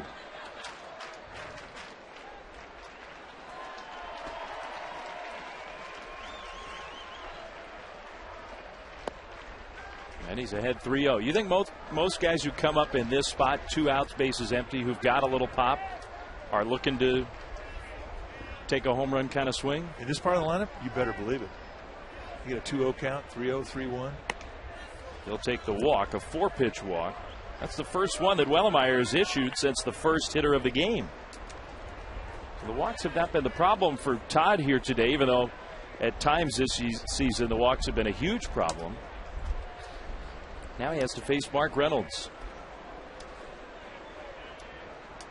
And it doesn't matter what the situation is. Mark Reynolds is looking to hit one out.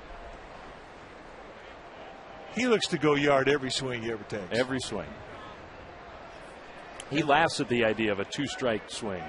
Well, I mean, he tried to do it. And he got so screwed up with it, they just said, you know what, forget it. Just go up there and hack. And that's what he is. I mean, he's a hack. But he is a scary hack. Yeah. When he gets a base hit, it's almost a mistake. And he's an important part of this Diamondbacks team. He's not a perfect player, but he helps them win a lot of games. Well, he's certainly a fan favorite in Arizona. D-back fans love this guy. And he's exciting. Strike one, fastball, got the call. So with the big home run kind of swings, a lot of swings and misses, the 2 biggest strikeout totals for a hitter in the history of the game from this guy. Everybody opened their eyes in 08 when he went past 200. Last year, blew by it. Watch what I can do. He swings and misses there. That was the cut. But, I mean, that's the yucca-do hack that he employs, and it's unnerving when you're throwing against a guy who does this every time, because you know he doesn't even have to catch it flush to knock it out of here. That's the type of power he has. Wellemeyer ahead, a ball and 2 strikes. Tie game, 6th inning. And the 1-2 off the plate.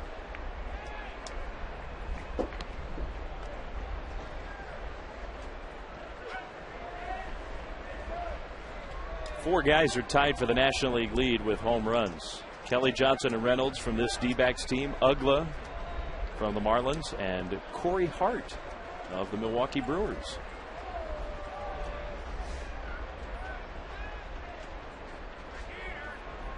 I think usually end of May, the league leader has more than 12 home runs. It's been a pretty quiet year for the big home run hitters in the National League so far.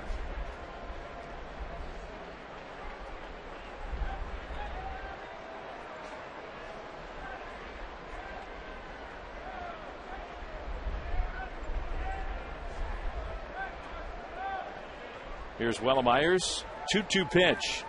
Strike 3 swinging. Ball got away from Benji, and he'll just apply the tag to complete the strikeout.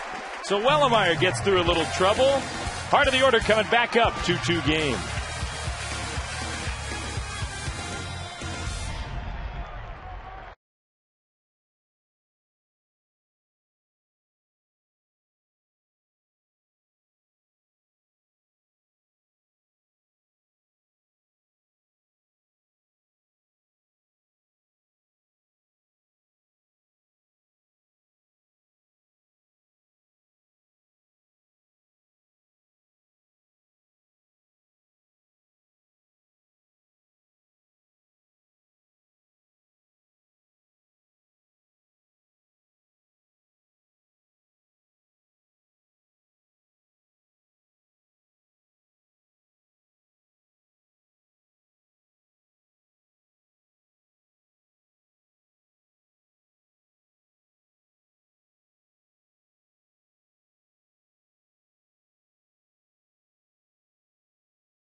insurance.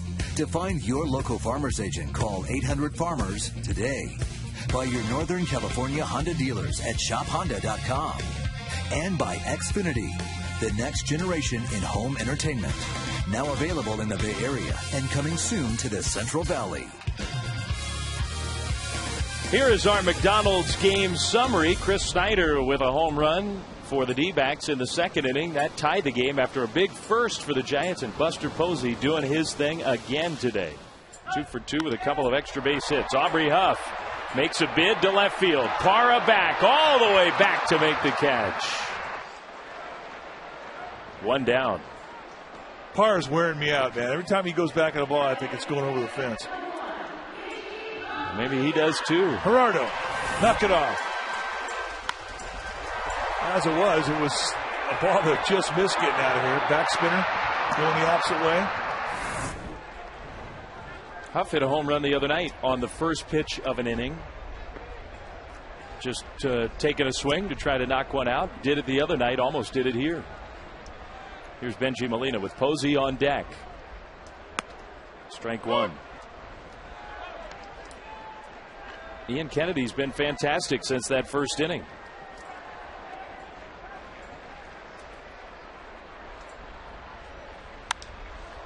Molina in the park to Justin Upton.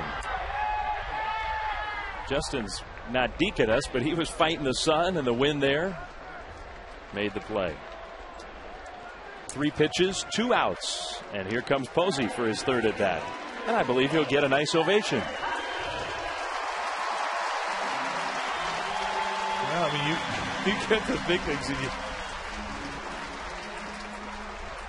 put up the numbers that he's put up. 5 for 6. 2 doubles, 4 RBIs. I mean, come on. Takes a strike. And he's hit every kind of pitch. He's hit off-speed stuff. He's hit a fastball. He's hit with 2 strikes. He showed off the whole repertoire in the first 2 games he's played this year.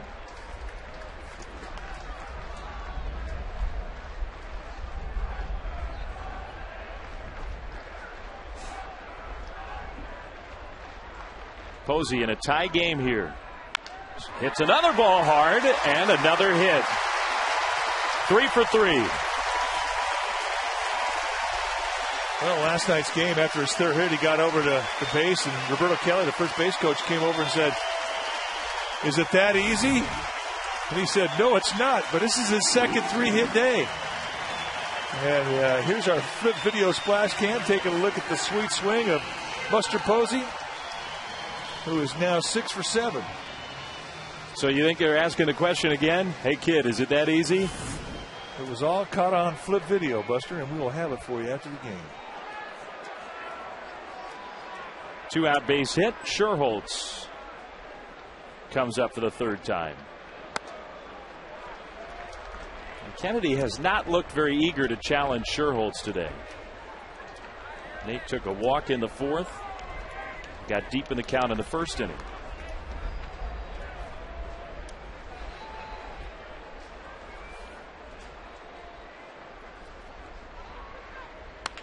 Pulls that one to second base. Johnson makes the play. The Giants are retired. Buster Posey, 3 more hits. That time does not score. Kipes coming back to TV in a 2-2 game.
tell you about a very special broadcast that we're going to be bringing to you tomorrow in honor of Memorial Day. And fans, you have a chance to take part in the broadcast. You can send emails, notes, or pictures of loved ones, special ones that are currently serving or have served in our armed forces and send them to csnbayarea.com. You can log on right now and see just how to do it, and we'll get as many as we can in the broadcast tomorrow, but you can read them, look at them for an unlimited amount of time tomorrow. Dwayne and Mike. All right. Thanks, Amy. And welcoming back Dwayne Kuiper. All right. 2-2 tie here in the top of the 7th. Thanks, Mike. Interesting first pitch with the shift put on, and Sandoval, the third baseman, playing at the shortstop position. LaRoche faked. Well, he tried to bunt. He fouled it off. There you see the defense and where Sandoval is. I mean, in a tie game, I mean, it is a good play. Next pitch is outside. 1 ball and 1 strike.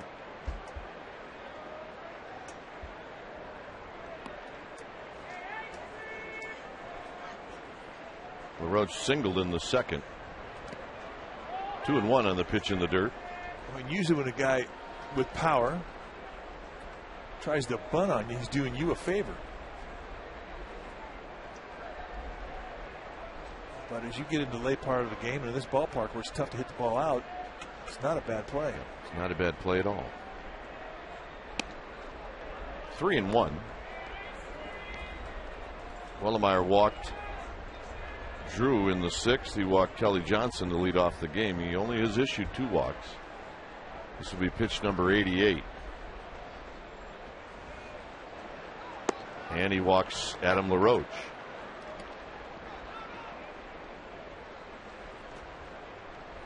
Garcia hustling down to the bullpen.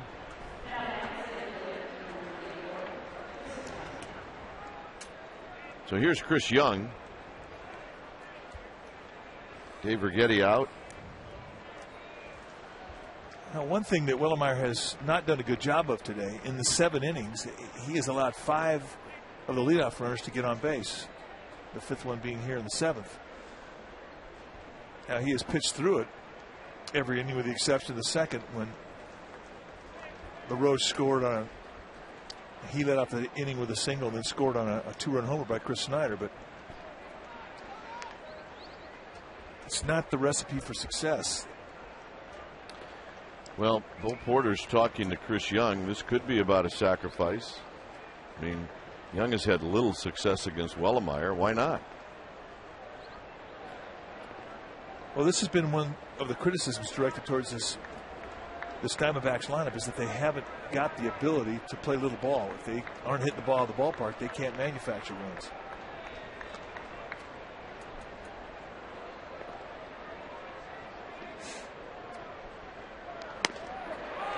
No balls and 1 strike.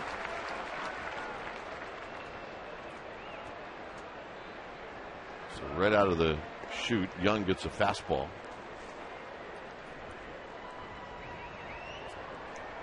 Wellemeyer with 7 strikeouts and 3 walks. Nothing in 2. Boy, explosive fastball. Just good second stage movement, sort of jumping up above his hands. He set up in the outside corner. This thing just takes off right across the inside above.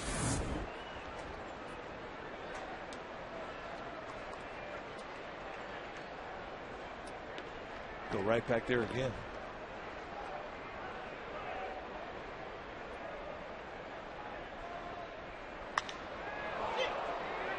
Aubrey Huff breaks back. He will make the catch. Well, you see contact on a pitch that's above the belt, and you think it's going to go.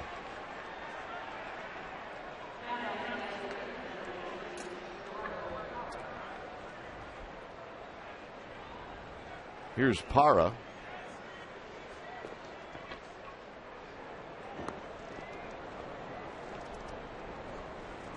That's Aaron Heilman in the Diamondbacks bullpen. Parra is bounced out and he struck out, not in that order. Swing and a miss, and it's 0-1. You got to be sneaky fast. Well, he is sneaky fast, and that usually comes with second stage hop in your fastball, where it just sort of takes a jump at you at the end.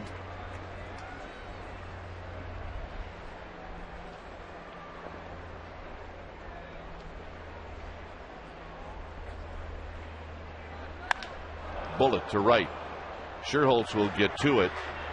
Scherholtz has got that great arm. The throw, the cutoff to third. They got him. What spectacular defense by the Giants. And for the Diamondbacks to make matters worse, Pyra's at first. Now this is indeed the way you draw it up. Textbook perfect. Hit your cutoff man. Look at the footwork by Rollinger. And a strike right to Sandoval. And LaRoche, who doesn't have great foot speed, is out by a bunch. But again, you look at hitting the cutoff man. And there's not even a shuffle step there either. The way that Rollinger received the throw, just a little hops into his throw. And it's an absolute perfect strike to Sandoval. You cannot execute any better than that. Here's Snyder. Snyder is 1 for 2. He hit the 2-run home run. He did that in the second inning, and ever since that swing of the bat, it's been 2-2. Well, you talk about gutting out an offense in the middle of an inning with a play like that. That can really, really turn things sour. And a base hit to left field for Snyder. All right, let's check in with Amy. Well, gentlemen, you want to talk about the respect that Nate Scherholtz's arm has gained. The second LaRoche turned around second, Bo Porter, the D-backs third base coach, was screaming, no, no, no, no, no, no, no, with both hands up. He knew LaRoche was going to get thrown out with Nate's arm. Gentlemen? The play goes 9-6-5. You saw a good example of the relay line with Rollinger playing behind Sanchez. If the ball is overthrown, the first cutoff man, the second one's there to take it and make the throw. But just the exchange, I thought, from Rollinger, that was what was so special about it. Well, Bruce Bochy's coming out. He's got Santiago Casilla throwing bullets down the left field line. He has not taken the ball yet from Wellemeyer, and now he does. When it's time for a change, think Speedy. Oil change and tune-up. Your oil change, tune-up, and smog experts. We'll be back.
T-shirt. It's only available through special ticket offer.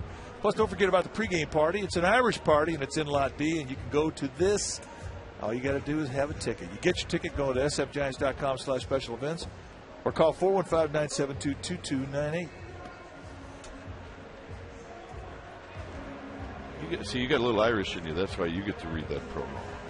Yep. Dutch Heritage Night. I'm in that one, baby. Hey, we haven't had Dutch Heritage Night yet. What's up with that? We need to work on that. The number for Wellemeyer, he's responsible for Parra and Snyder. Well, he threw the ball well today, and now he gives the ball up to Santiago Casilla. And there you see his body of work. 5th time he's come into a game since being called up. 1-0. He's been fantastic, and he has not lacked stuff. Mid to high 90s fastball with big time movement and a hard slider. He also has a curveball. Down low to Rusty Ryle. 1 for 5. He hit a home run in this series. Ryle as a pinch hitter is 6 for 23.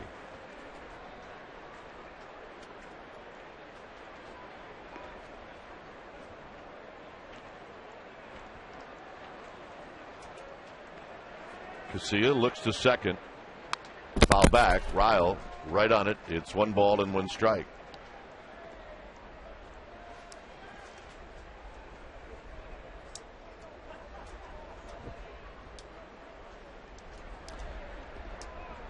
Parra at second.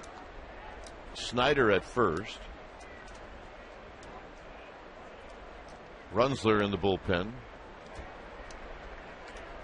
And Casilla been over at the waist, looking into Benji Molina. 1-2. Boy, that is electric stuff, folks. 97 with movement at the knees. And the only way you get 97 is if you cheat and start early. You can't be thinking about any other pitch. And why would you think about another pitch? Got him to end the inning. It stays 2-2. Nice going.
Some of the excitement here at the ballpark, and a lot of it has had to do with defense. Freddie Sanchez with a terrific play. Nate Scherholtz, Ryan Rollinger with a couple assists. And in a 2-2 ball game, it's all very important. Aaron Heilman will be the new pitcher for the Diamondbacks. There's his numbers. 22nd time he's come in for the D-backs. 1-1 on the year. And he's got some big-time sink with a good changeup. This guy does not lack for stuff either. And I don't think he can throw the ball straight. When he's right, you're going to see a lot of ground balls. But he can also strike you out with that slider changeup combination. Good specialty pitches for a sinker baller.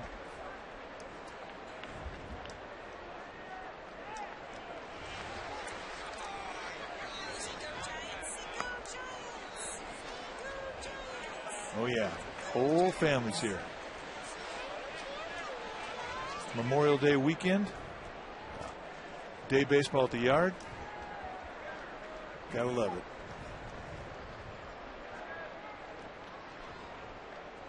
Rollinger takes a strike.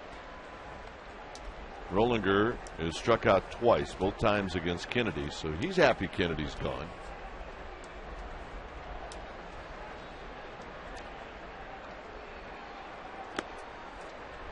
Nothing in 2. John Bowker is on deck.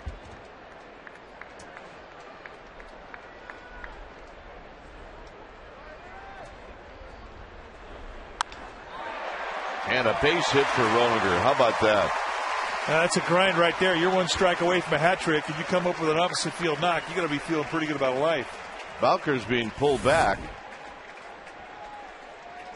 Fastball away, gets it up just a little bit, but a nice job of going with location. In a protect mode, good AB.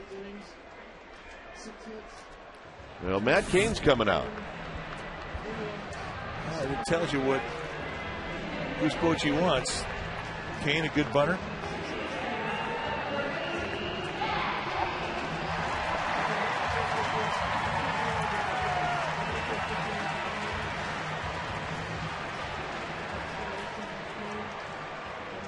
Cain on the season has 4 sacrifice bunts. See, I just think this makes way too much sense. And he takes it for a ball, 1-0. That's not the leader, however. Lincecum has 6. Zito has 5. I think in this particular case with Cain, if he doesn't get the bunt down and you're going to let him swing, he's probably the best hitter between he and Zito.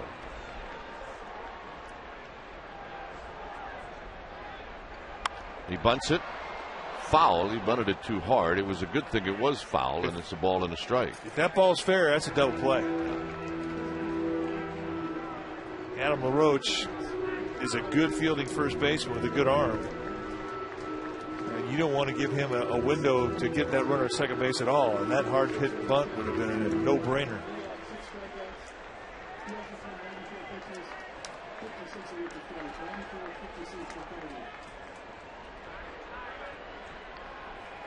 Cain will try again. Big breaking ball for a strike, and it's 1-2.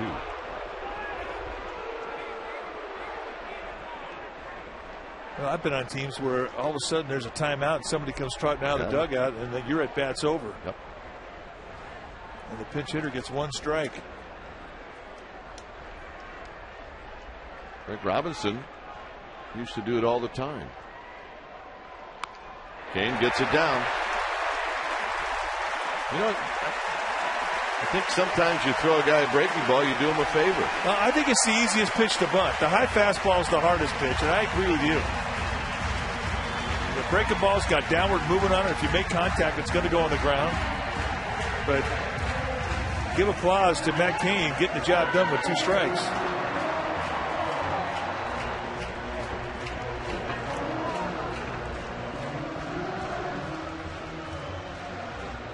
Here's Andres Torres.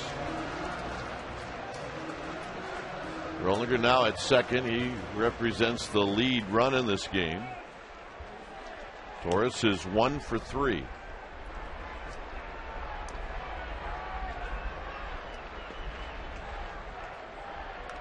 On a half swing, and it's no balls and 1 strike. I can't remember the last time he broke down mid-swing.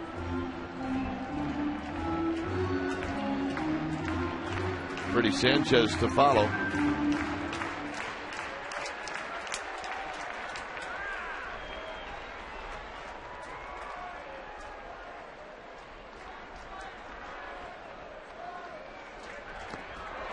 Nothing in 2. Sanchez looking around a little perplexed, like, how did that happen? We'll make that Torres.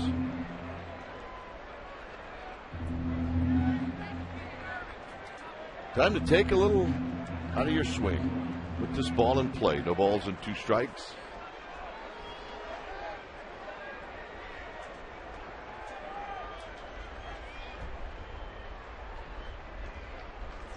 Hyman looks to second. Base hit. Rollinger got a late break, and they're going to wave him in. And here's the throw home, and Rollinger is out at the plate.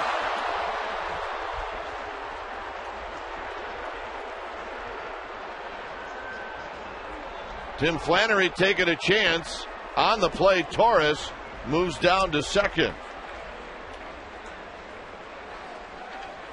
Now the throw went up the line, but had gotten there so far ahead of Rollinger that Chris Snyder, the catcher, was able to make a nice play and come back and put the tag on Rollinger.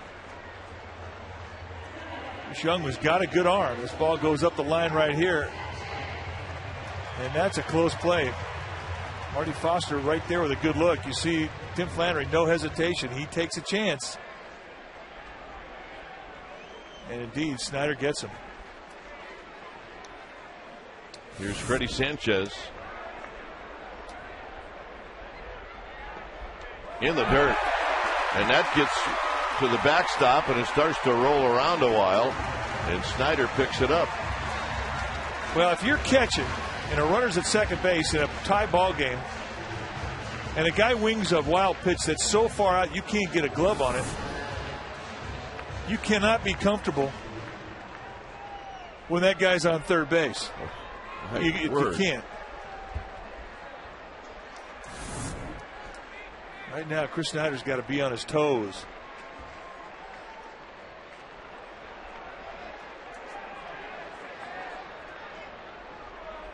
Sanchez takes a strike with some concern over Ryan Rollinger.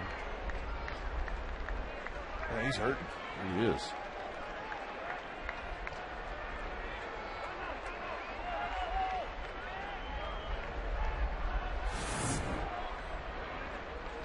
Watch his shoulder. Ouch. And he grabs the right shoulder, it looks like, when he's down.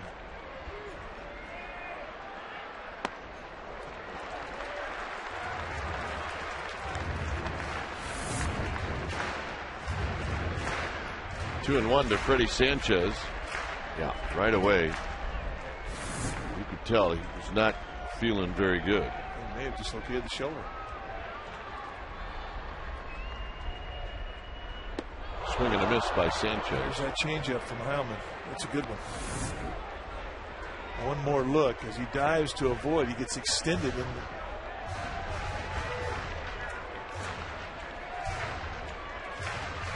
right shoulder. 2-2 to Freddie Sanchez.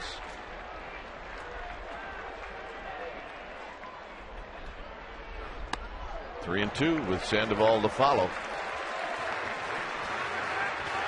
With a couple of bases to play with, if you're Heilman, you don't have to come in. You can throw just about anything you want. Although, if the hitter takes it, you got to face Sandoval. But right now, he's worried about Sanchez. And a block by Snyder, and Sandoval's coming up. Nice at bat. It's been a long afternoon for Pablo Sandoval. Couple of strikeouts and a pop-up.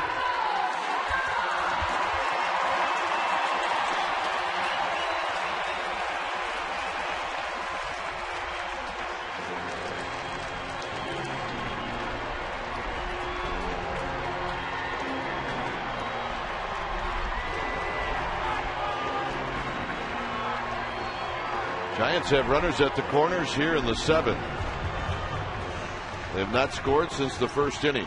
They've had a couple of opportunities We've had a runner thrown out at home here in the 7th.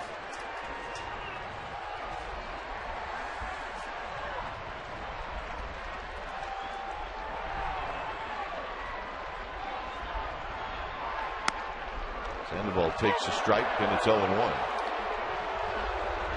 Pounded that inside corner. Well, Heilman can definitely go front door sinker on you. You got to stay on that pitch because it will come back to the strike zone if he starts it inside to a lefty. They bunch the gaps and give Sandoval the lines in the outfield.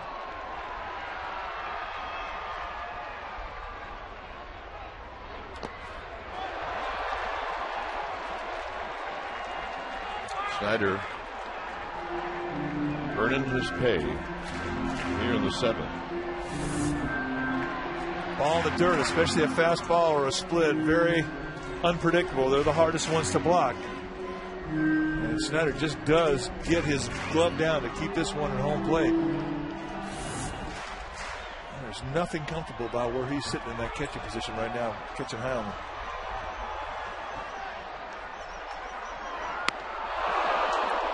One and two. Same pitch, same location that's giving him troubles all day long. They go right on the inside corner at the belt, and he is swinging through it.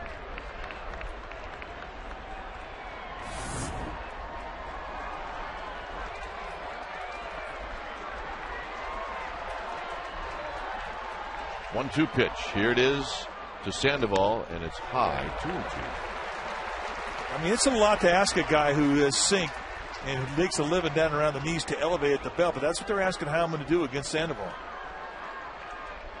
They're saying give him belt high fastballs. He's not hitting them.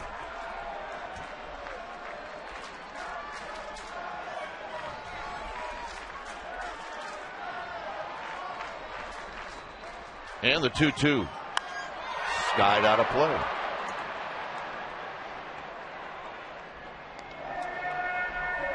Torres at third, Sanchez at first.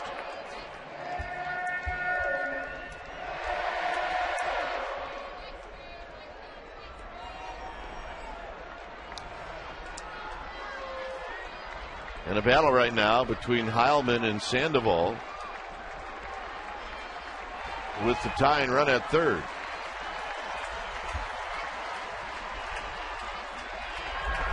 Got him. And that'll end the inning. A hat trick today for the Panda. 2-2.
try and taste.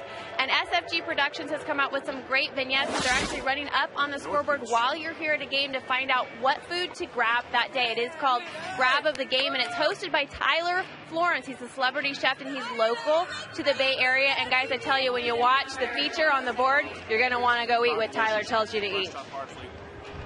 Well, I want to do that right now. Yeah, that's the station I don't think we would get past, the hot dog station. I'll go for that, too. Oh, you would be. Are you kidding? You'd never leave that spot. He makes you want to have a bite when he has a bite, doesn't he? I love sushi anywhere, but I really like it here at AT&T. Yeah, sushi, I can get some of that.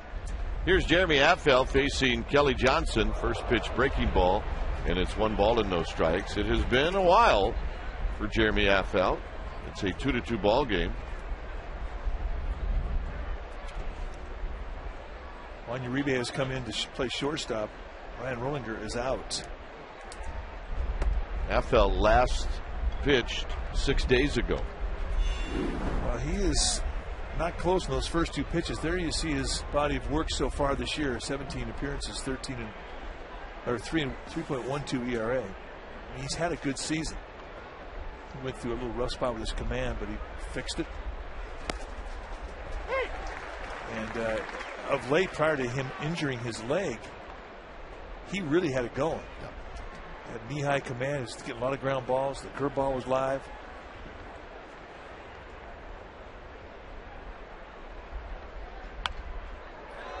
Johnson takes a mighty cut, and it's 2-2.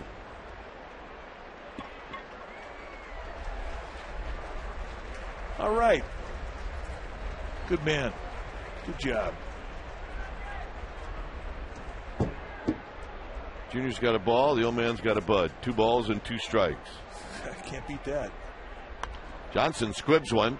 Immediately in the game is Uribe. He's going to have to hurry, and he skies it into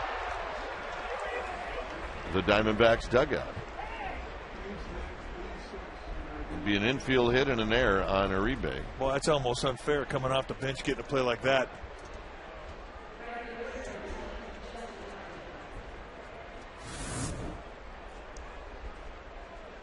With Johnson's speed, and he didn't have much of a backswing, it probably would have been better off had he not thrown it. But Uribe is, he's got a great arm, and he believes in that arm. And you can see the reaction when he threw the ball over the head of Posey. Nothing Posey could have done.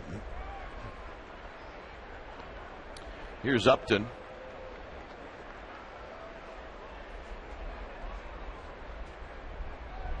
Upton takes a breaking ball high. He's 0 for 3.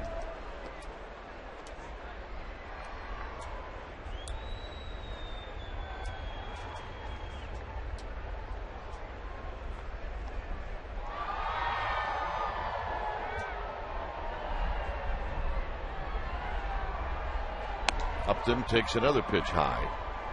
It's 2 balls and no strikes. On deck is Drew and then Mark Reynolds.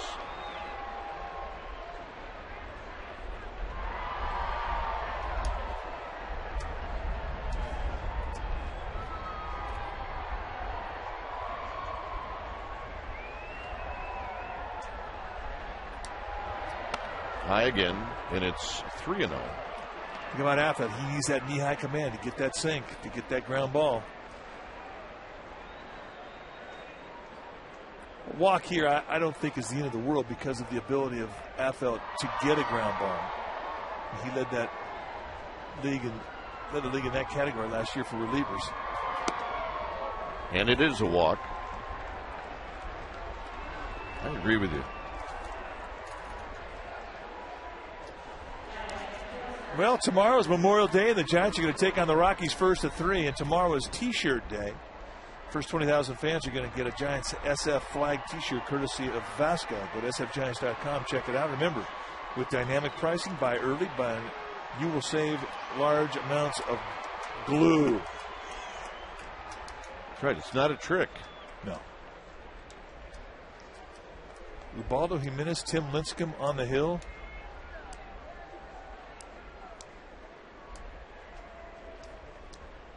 Here's Drew.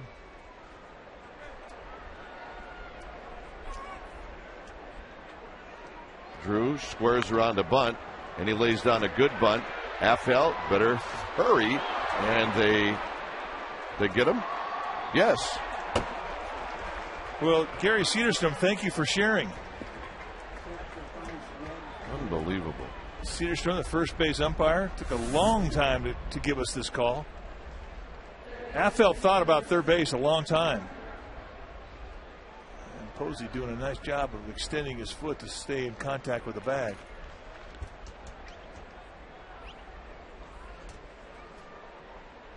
I mean, we're talking 2 or 3 seconds before Cedarstrom made the call.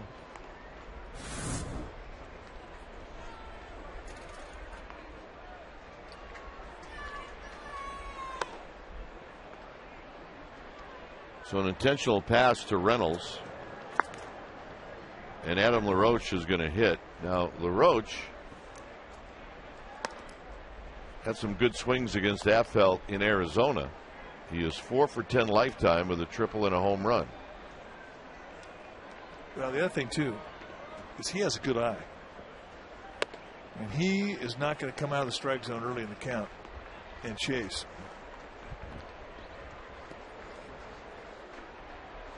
And for a guy who's got a little bit of a flaw in his command right now, I mean, this is a kind of a hairy situation. He's got no place to put LaRoche. He's got to pitch to him.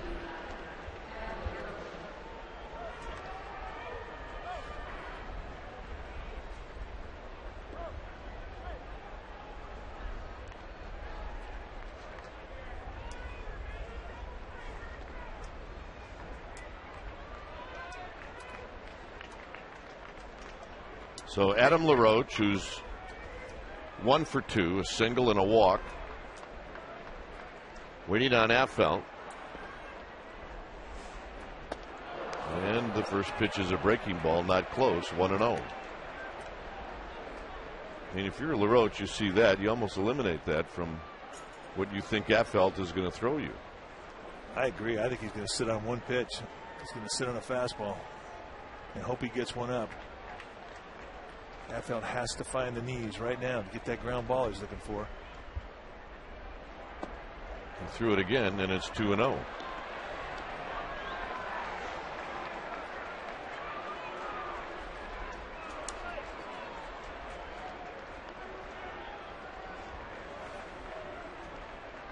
The bases are loaded, 2-0 to Adam LaRoche.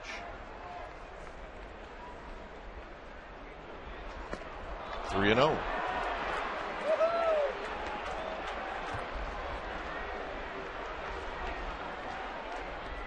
So one thing you fear when you walk someone intentionally to load the bases.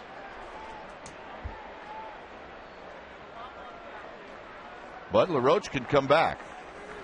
We'll check that. Affelt can come back. It's 3 balls and no strikes. And the walk.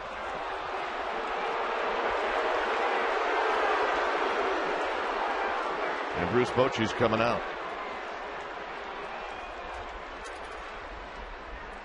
Guillermo Moto's going to come in. When it's time for a change, think Speedy Oil Change and Tune-Up. Your oil change tune-up and smog experts. We'll be back.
8 strikeouts against 1 walk, 14 hits allowed. The thing about Mota, he's been very consistent bringing mid-90s velocity into games, but he can get a ground ball as well.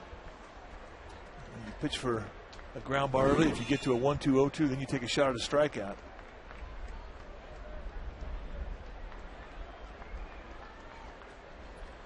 So here's Chris Young. Young 0 for 3.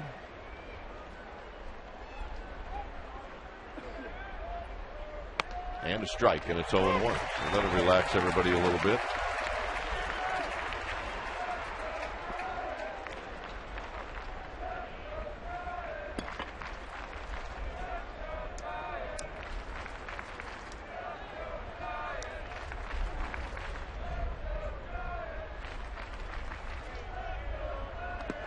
Benji Molina, the impossible block with his forearm.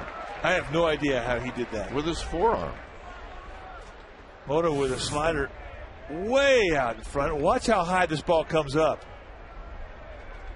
And Benji Molina just sticking his glove where he thinks it's going to be and hits pay dirt. Wow. I mean, that thing hit right out there on the line of the left-handed batter's box. That's how far out in front that thing was. Benji Molina, nice job.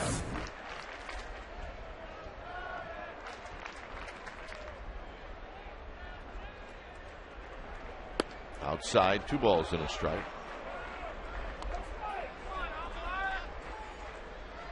This ballpark has gotten very quiet.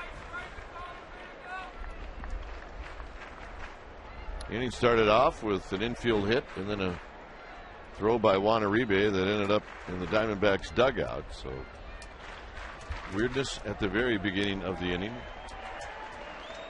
And now Mota's got to throw a strike.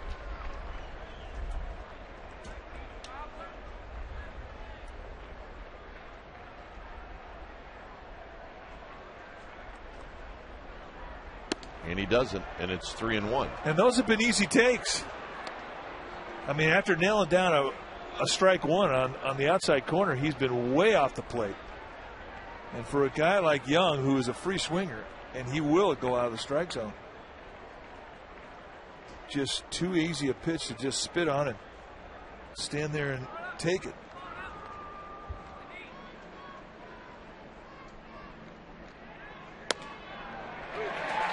Three and 2. And he comes up with 3-1 paint. That's how you neutralize a 3-1 count. Perfect location. Bang at 95. Wow.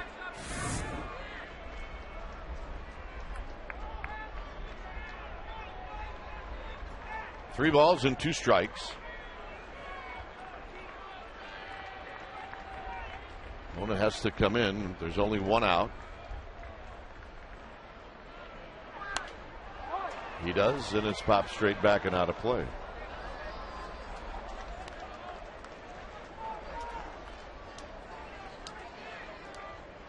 Diamondbacks with a run here in the 8th. The Giants are trying to limit the damage.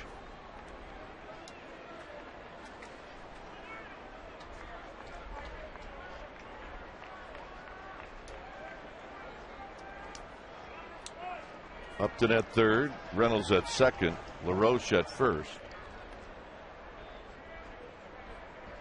And the 3-2 pitch to Young, and it's popped up. It's going to be Aubrey Huff catching. Aubrey Huff throwing. And in there on the slide is Upton. And it's 4-2. Pretty good effort there from Huff. Trying to get momentum in the play, fighting the sun coming up. And just the great speed of Upton sort of outruns it, but that's a strike. So Chris Young getting the job done.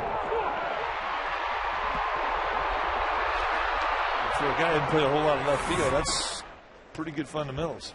So the Diamondbacks break through. There hadn't been any scoring since the 2nd inning. And now the hitter is Gerardo Parra with 2 outs and 2 in.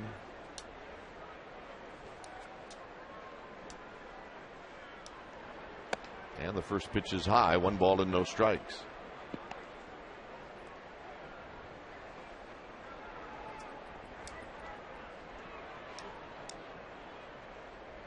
Parra singled in the 7th. He's 1 for 3. 1 ball and 1 strike.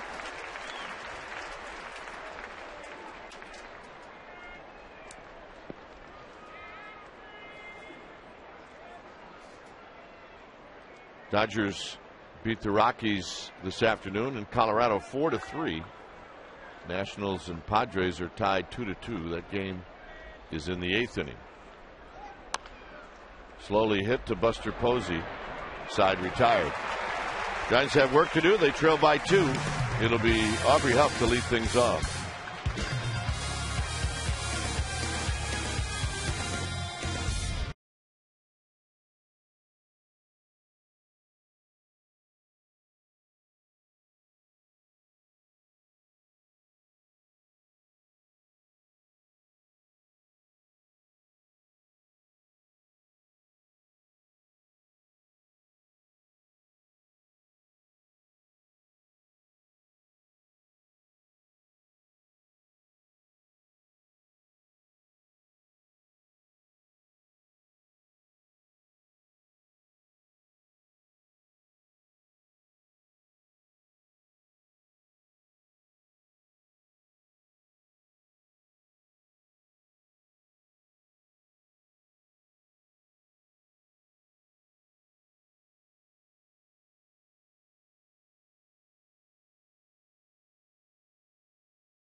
Burger King Sportsnet Central tonight at 6, right here on Comcast Sportsnet Bay Area. Damon Andrews, Matt Morrison. Highlights of this game, highlights of the A's and Tigers, and a recap of the Indianapolis 500.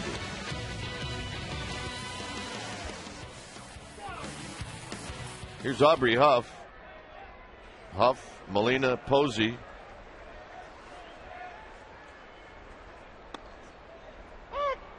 Heilman throws a strike to Aubrey Huff. 0 for 2.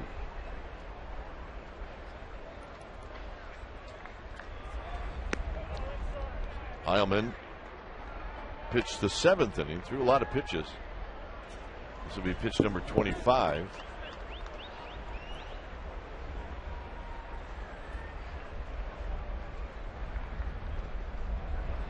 Fouls it back. It's 1-2. Giants have done a pretty good job this year at the end of ball games, fighting hard to at least tie the score.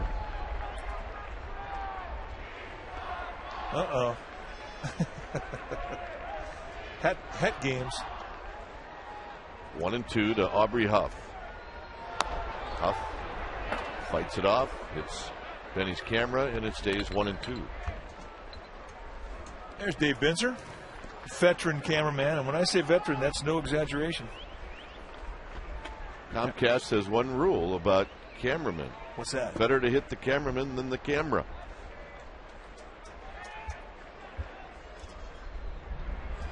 Huff pulls up. 2-2. Well, I like what you said about the Giants, especially here in this ballpark. They will come back at you. And this crowd just wait to get into it. All it takes is a base hit or two. Wow, 3-2. Just missed front door. I mean, you got to have guts and a good eye, but you also know Marty Foster is a low ball guy. And that's just a little bit high for his zone. And Foster has set a strike zone in the first, and he's been true to it all day. Hit high. Upton back. Upton out of here.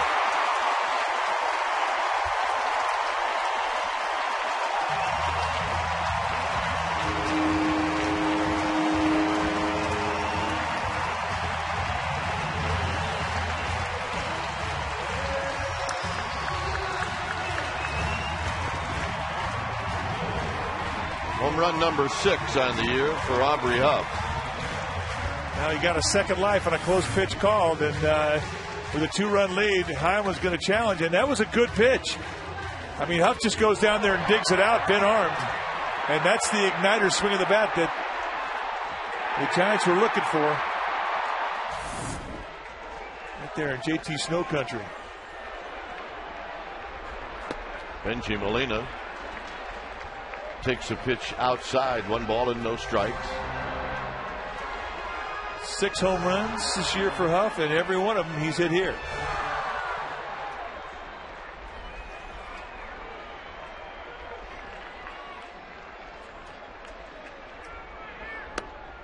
There's a strike to Benji Molina.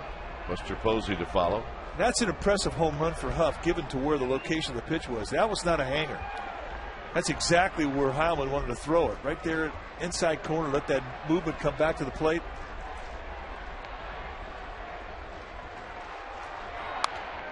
Plus, it's hard to keep that ball fair.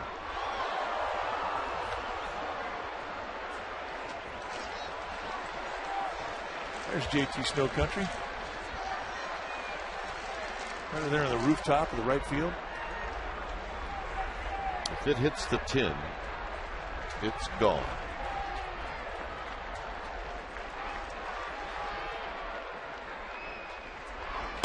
Molina swings and misses. He's gone. And here's Buster Posey.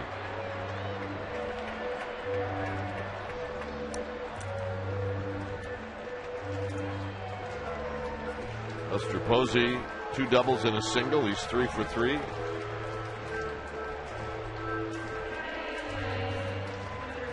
What a great way to come into a big league environment. Go 6 for 7, 4 RBIs, 2 doubles.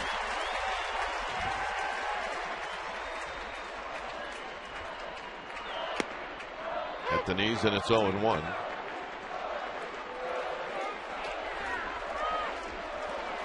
And they're starting the Posey chant.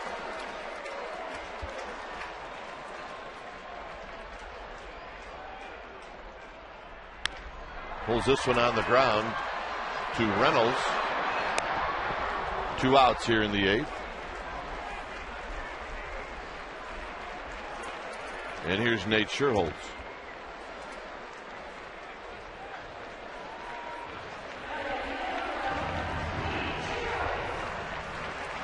Scherholz 0 for 2 with a walk.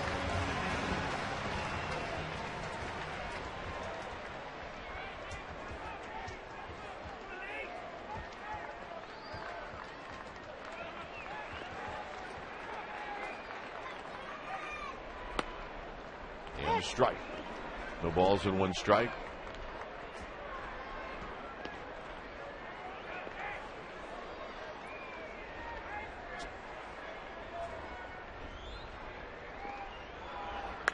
Scherholz lines it foul right off of our ball dude, and it's 0-2. Jim Vermes, our first base ball dude, just gets lit up. Look out, Jim. Sorry, Jim. A bruise is a good thing.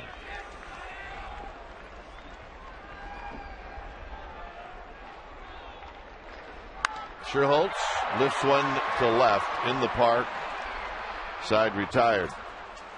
Aubrey Huff with his 6th home run of the year. It's bye-bye baby, and it's 4-3 Arizona.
All right, 4-3. It is the 9th inning. Time for Subway Eat Fresh. Ask Krug and Kite. This one is from Derek from El Granada. He wants to know from Mike. I'm going to be attending Cal Poly San Luis Obispo next fall. How did you like playing baseball there? Oh, I loved it. I loved it. If you get a chance to play down there, you'll love it too. Larry Lee, the head coach, really a good baseball man. As knowledgeable about hitting as anybody I've ever come across. And Jason Kelly, pitching coach down there, top notch. So if you get a chance to be part of that program, good luck to you. This guy here, he could be a future Mustang someday. Here's Snyder. Mota starts him off with a strike.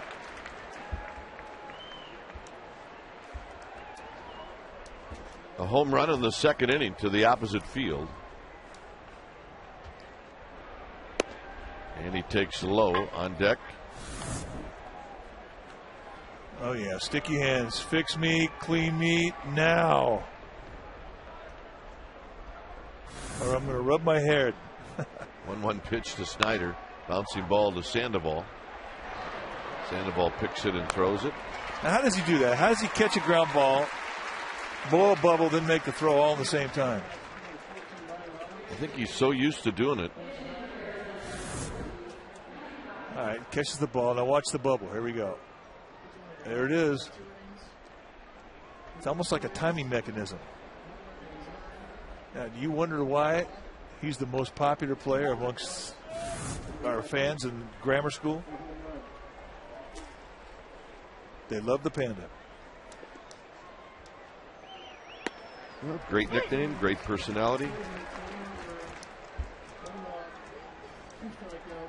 And oh, by the way, he's not a bad player either. Oh, yeah, he's in the club. Roberts hammers one up the middle for a 1-out single.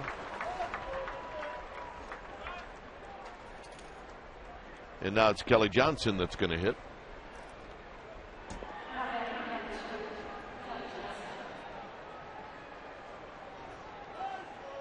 Kelly Johnson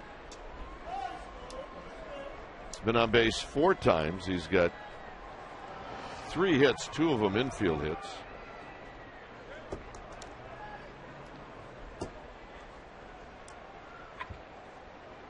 And he'll step in with 1 out and 1 aboard.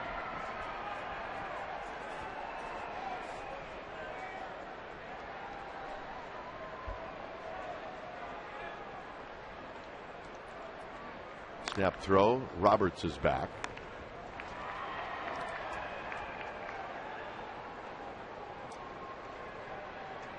Mota will have to keep him close. Diamondbacks will run. Question is, will Roberts run?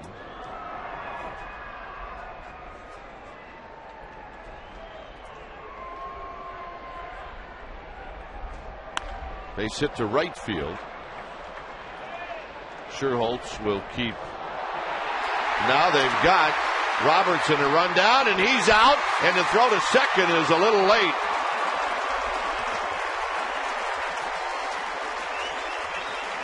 Roberts is coming up limping, but he made a terrible mistake of rounding that bag too far. Well, and Nate Sherholtz sees it, and with his laser right to Uribe, and it becomes a foot race. And Uribe immediately looks. Good heads-up play, too, from Kelly Johnson to salvage the play and at least put himself in scoring position. You see the stumble there from Roberts.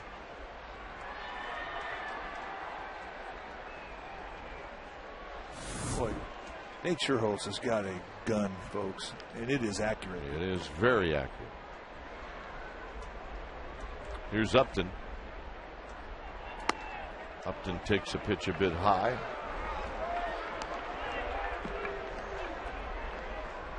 Giants are just airing Marty Foster out. They thought that was a fastball that should have been called a strike. But it has not been called a strike all day. It has been a low zone. And what he has set in the first has been what he's been with all day long.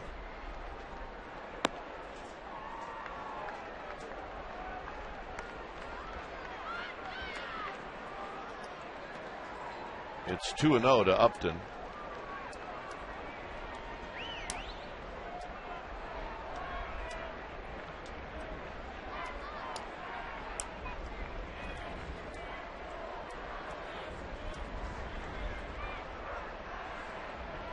Upton in the driver's seat and sitting in this 2-0 count looking for one thing.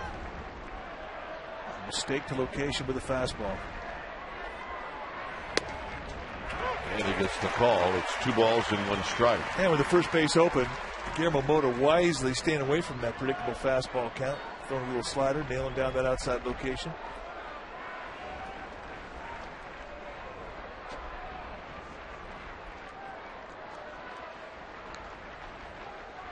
Johnson at second. Upton drives it to left. Nobody's going to catch this one. It bounces up against the cars. Coming in to score is Johnson. Upton into second base with a double. So back to a 2-run deficit.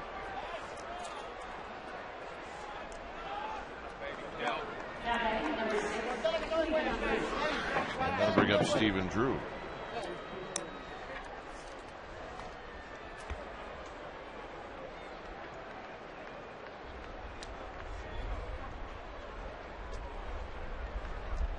Drew 0 for 2. Sergio Romo head down the Giants bullpen quickly.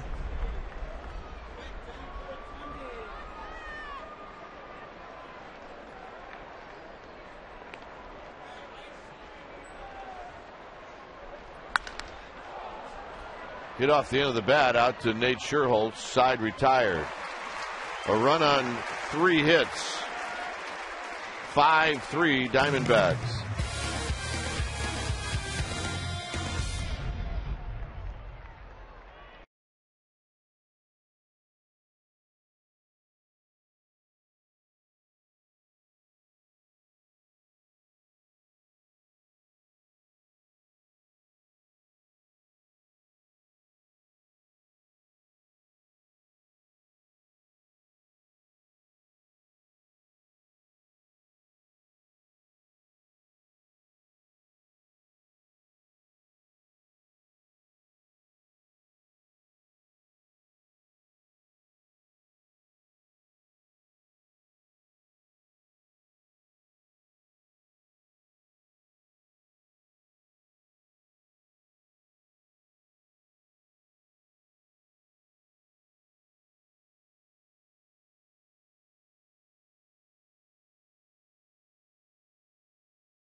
For the Giants, it'll be Valdo Jimenez against Tim Lincecum.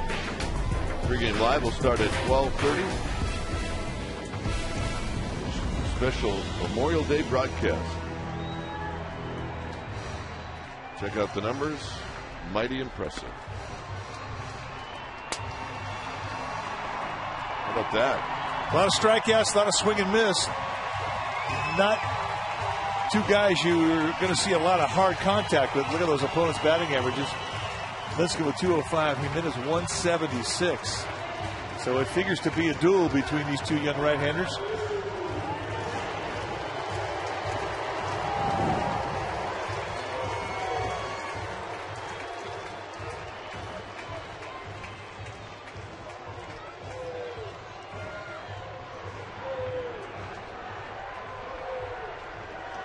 Chad Qualls is the new pitcher. He'll be facing Juan Uribe, who'll take his first at bat today. Those are the numbers for Qualls. 22nd time he's come into a game. He's 0-2 on the year, 9 for 12. Look at the area inflated. He's a sinker baller, and he has to be down around the knees. If he's up, he's vulnerable. Travis Ishikawa's on deck, and then it will be the top of the lineup. Giants would like to get Aubrey Huff to the plate here in the ninth.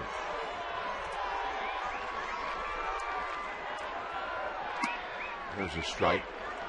1 ball and 1 strike. 5-3 Arizona.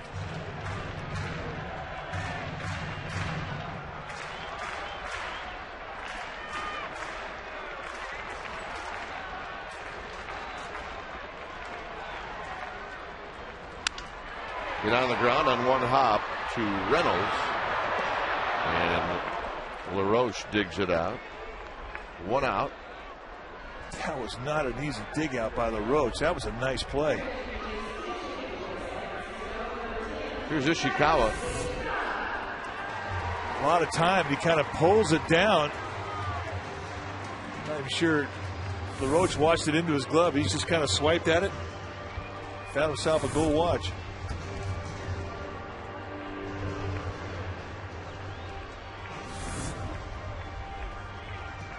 Here's Ishikawa hitting at 238.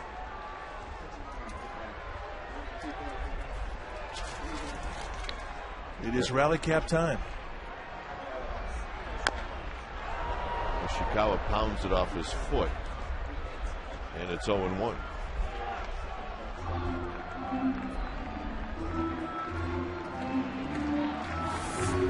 This is a tough one right here.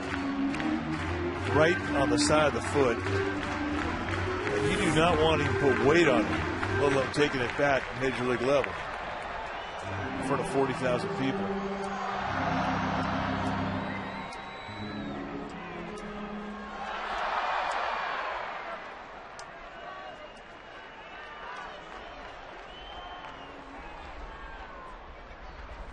Ishikawa down the left field line. Giants have the tying run coming up.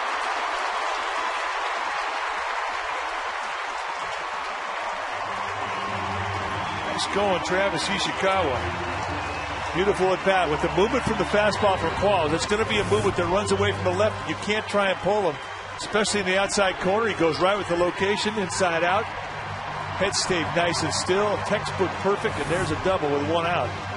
And the Giants get the tie and run on the plate.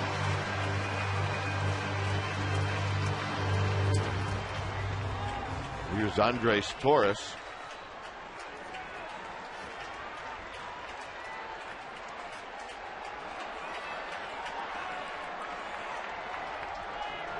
Torres takes low.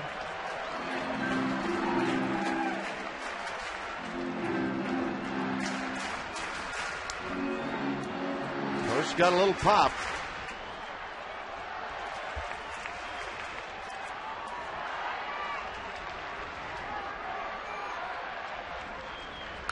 Ball back. The ball again running, as Mike said, away from those left-handed hitters.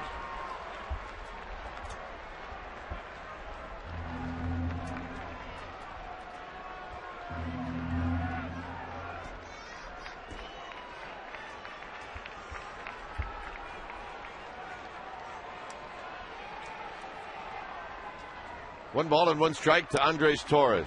Ishikawa with his lead. On the ground, up the middle, a base hit.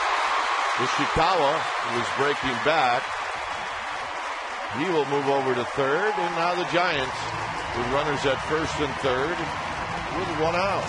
And another echo in the back of Chad Qualls' mind starting to get louder.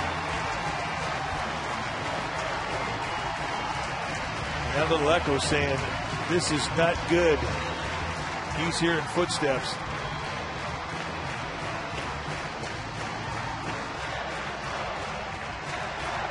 Well, the Diamondbacks have to worry about a couple of things now. They got to worry about Sanchez, but they also have to worry about the speed of Andres Torres. Remember, Pablo Sandoval on Friday hit a home run off of Qualls. A 3-hit, 3 RBI night for Pablo Sandoval. So the question is, will the Giants send Andres Torres? He's got a huge lead. Fouled at the plate, and it's 0-1. Chad Qualls is not that quick out of the stretch. I mean, he's in the 1.3s, which is above average. It's slower than what most big league managers and pitching coaches would like to see.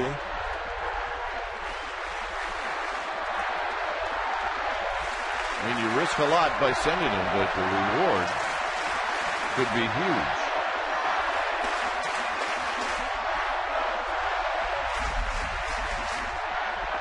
And he was leaning.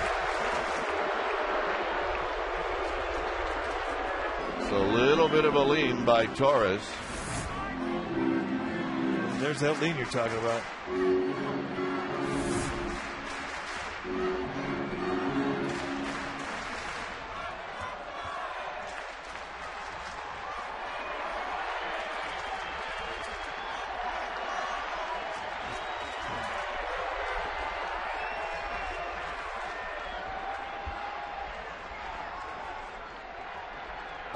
Down low.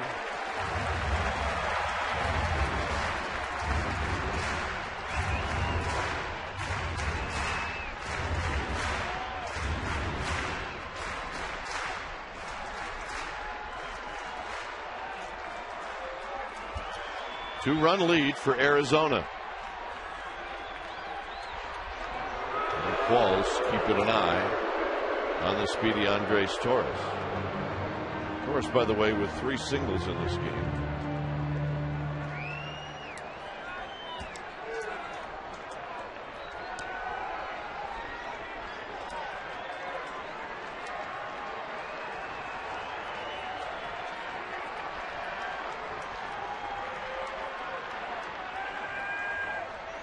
Torres goes.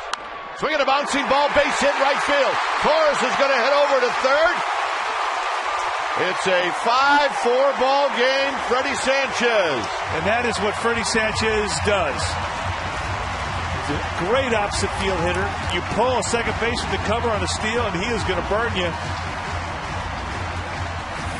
And I believe that he knew who was going to cover before this pitch.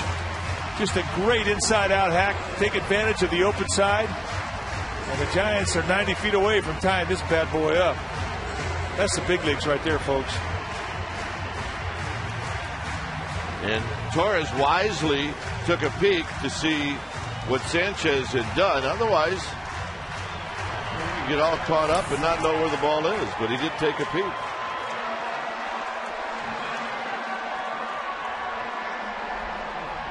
So the Giants are a fly ball away from tying this game up. And they got a guy coming up that's had a really rough day. He's 0 for 4 with 3 strikeouts.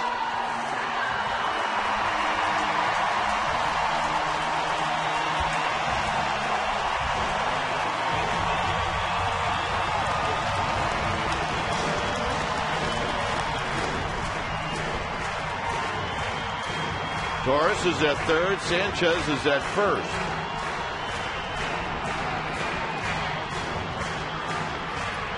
Diamondbacks will set their outfield deep, doubles defense.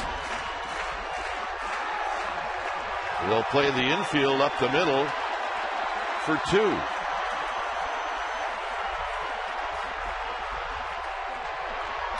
Foul back, and it's 0-1.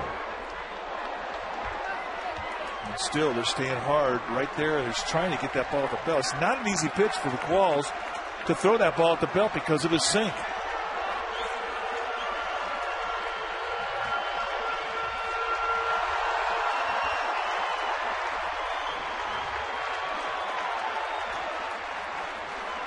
(0-1) to Sandoval. See where Snyder sets up. And a double bluff. But I guess why wouldn't they just keep trying to come in? Well, it's worked all day. It's got an 0 for 4 with 3 strikeouts going.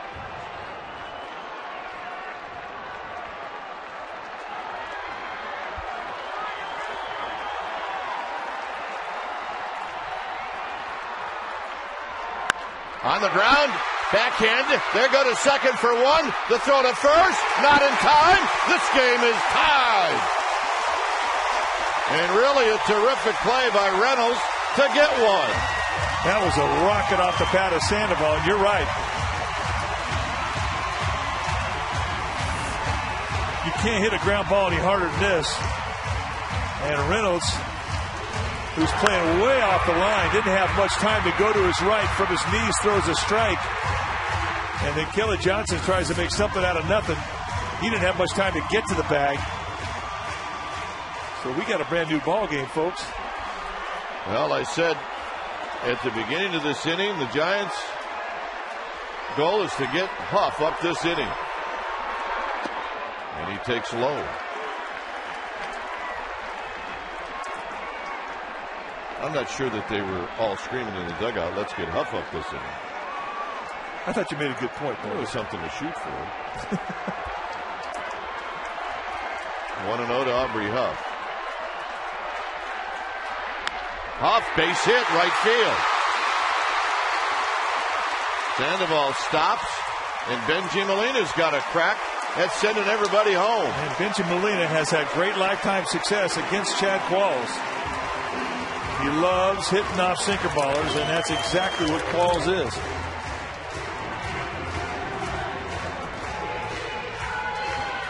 Giants are fighting here in the ninth.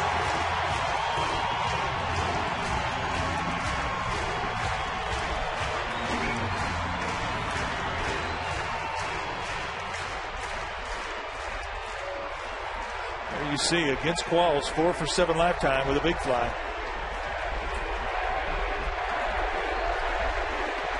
Benji Molina 0 for 3 with a sacrifice fly. High and foul, and it's 0-1. Qualls at 94.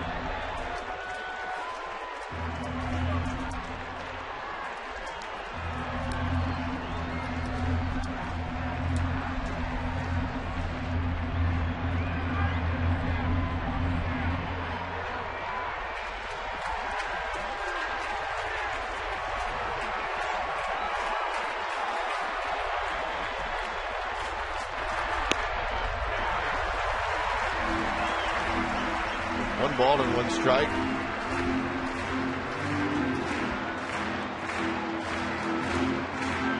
Sandoval at second. Aubrey Huff at first.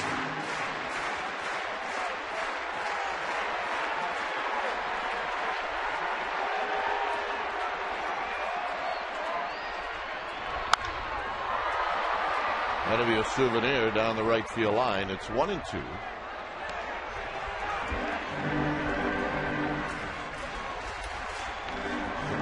Trying to catch up to that the fastball by Qualls.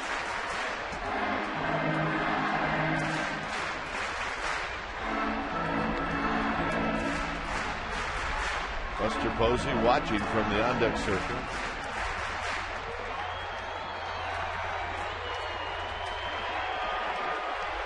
One and two.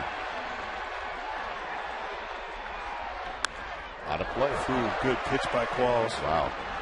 Benji Molina did well just to fight that bad boy off. The extendo swing. This is the extendo swing. Just a piece.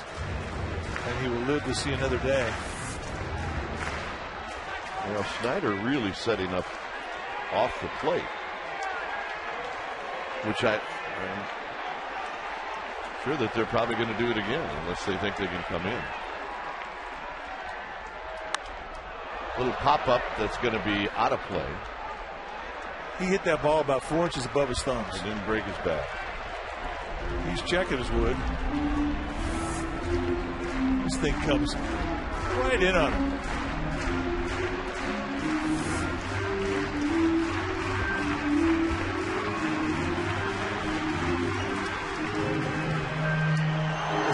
This at bat could turn his fortune around. He's been struggling in May.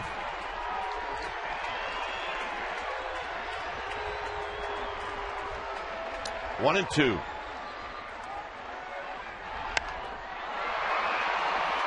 Young battling the sun, and he makes the catch. And we're going to the 10th. It's 5-5.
Check out the finalists' bios and video features, and the winning teacher will receive $10,000 for his or her school, so your vote means something.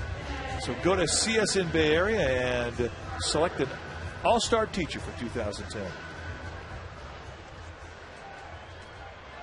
Oh, yeah, she's not leaving. Gamer. That's a new one. These kids are being raised right, and they don't even know it. Nice going, Mom.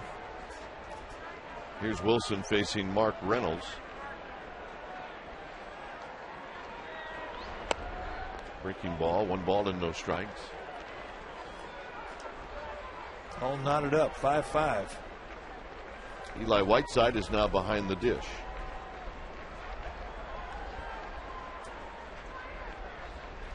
Foul back on a pitch that was up.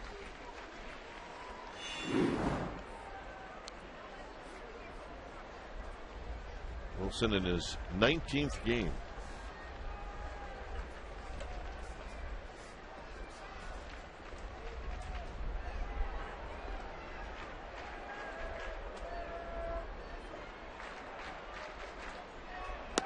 Swing and a miss, 1-2.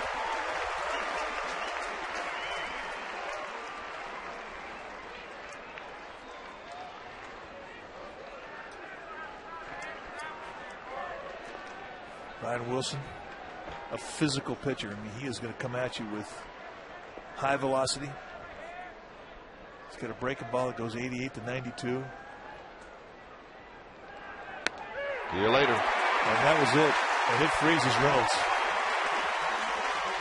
You put that type of movement, that type of velocity, and they sit inside corner. It goes on the outside part of the. But you put that type of velocity and location and movement together, and it's a rough assignment. It's a big league hang with him, is what that is. That's a hat trick for Reynolds.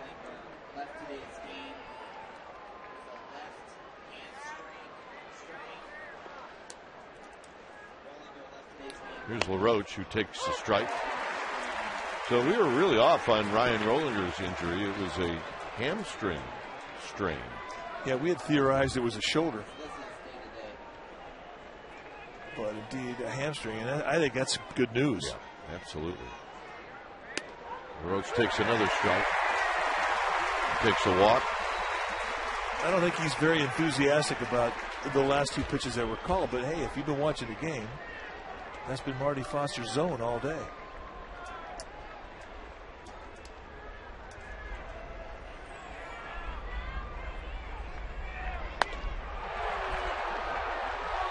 One and two.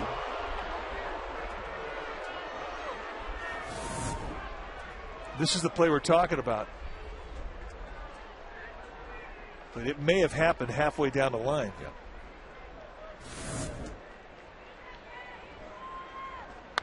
Pulled foul.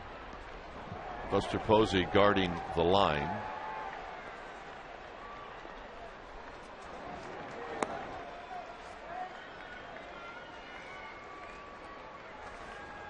Five to 5 here in the 10th.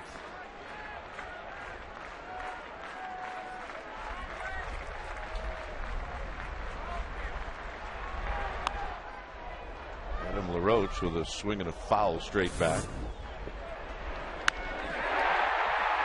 Watch as he rounds third. His stride, it alters right there. Little hitch in his giddy up, and that may have cost him the ability to score. I mean, he tried to just keep grinding it out all the way home. Yeah. And the more you do that, the more you can injure it more. Strike 3 call.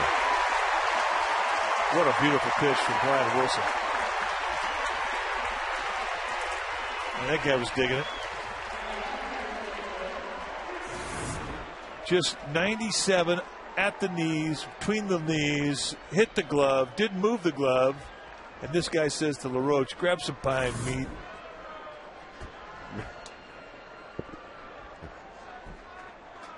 Here's Chris Young.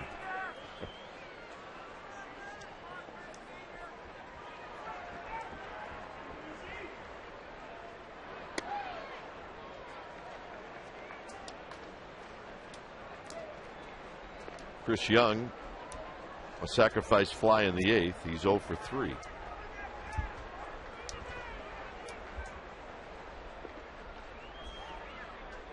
On the ground to Uribe. to Buster Posey. And Buster Posey will lead things off as we head to the bottom of the 10th.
Bottom of the 10th.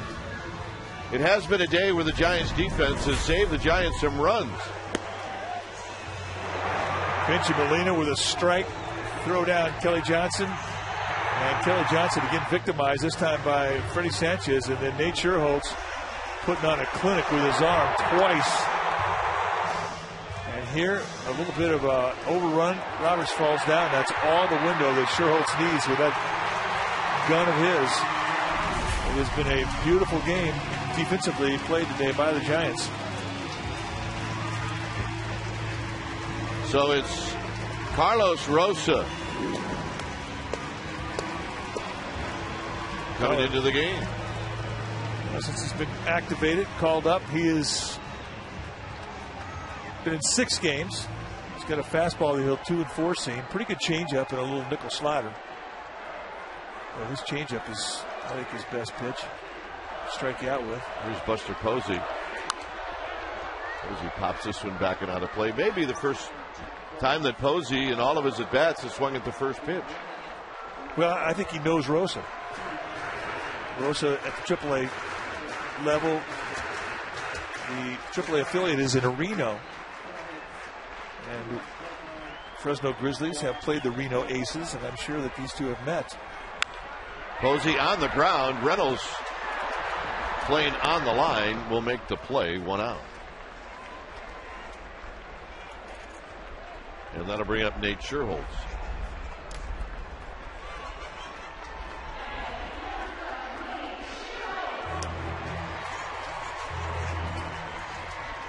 Nate Sherholtz is 0 for 3.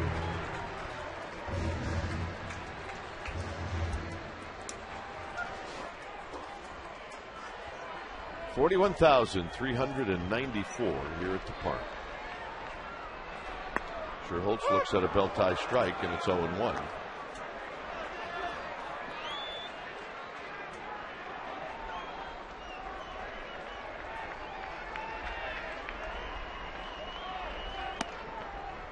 Nate Sherholtz, since he had some problems with his shoulder, his average has really gone down.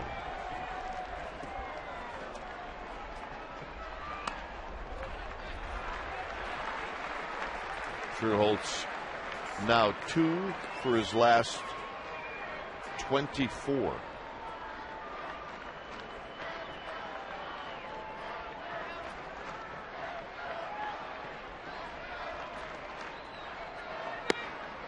Three and 1. Giants will take a walk. Yes, they will. That or sit on something and just for fun hit it in the water.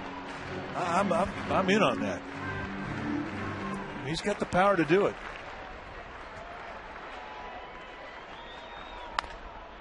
Turns over on this pitch, and it's 3-2.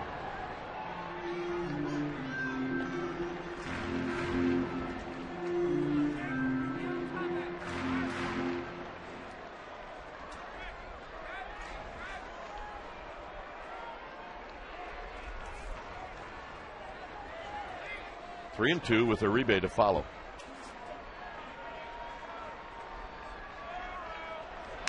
And Sherholtz just got a piece of it. Snyder got a piece of that foul ball.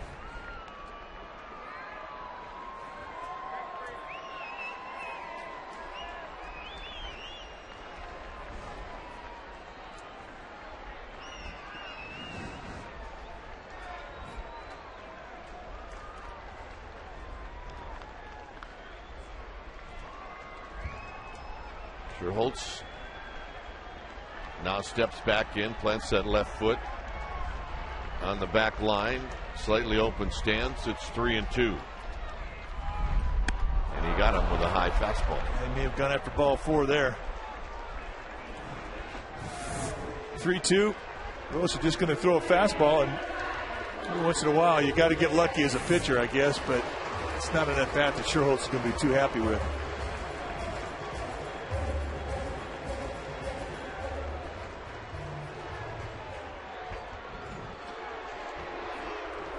Here's Uribe batting for the second time in this game, and he takes high and in 1-0. I assure you that Juan Uribe is going to try to send everybody home with one swing. Yeah. That is a fact. And he got a pitch. It's one ball and one strike. Like that. I mean, there really isn't a lot of adjustment when he gets to a 2-strike. But in a 1-0, man, he is going to fill his pants. Whoa, look out.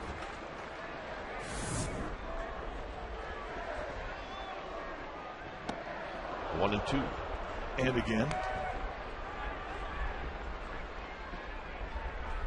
I don't think there's anybody in this ballpark that has a problem with that.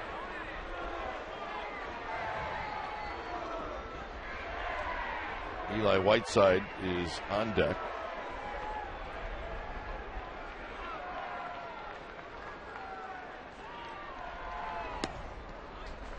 Sao Pablo, he is forcing everybody to put on their rally cap. Although Tyra, he's not playing the game. He's not moving either. On the ground and a base hit for Uribe.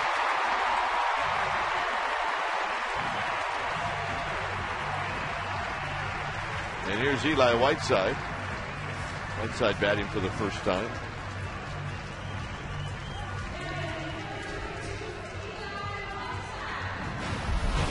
Last night, Eli Whiteside hit one right down the line. It's that happy zone. Measured a breaking ball.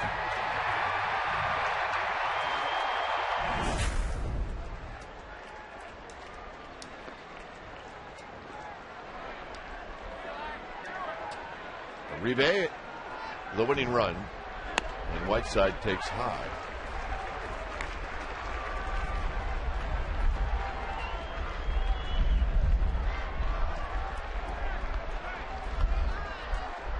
You just can't sit down. One ball and one strike.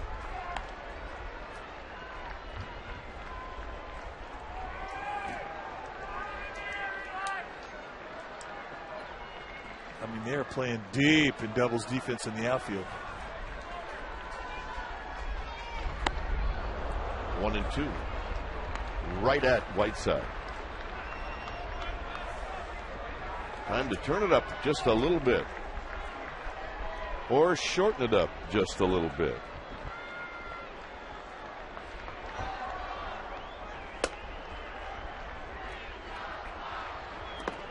In the dirt.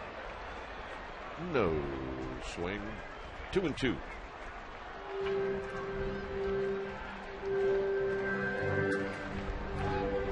Yeah, it's the kind of rally you have to hold.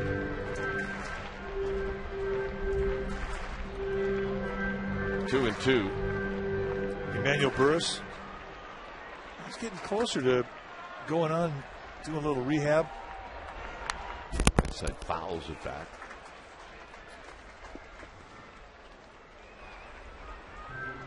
Yeah, he's working hard before every game. And they're going to send him out on a rehab assignment. And I believe he's going to start out at San Jose to get some advance.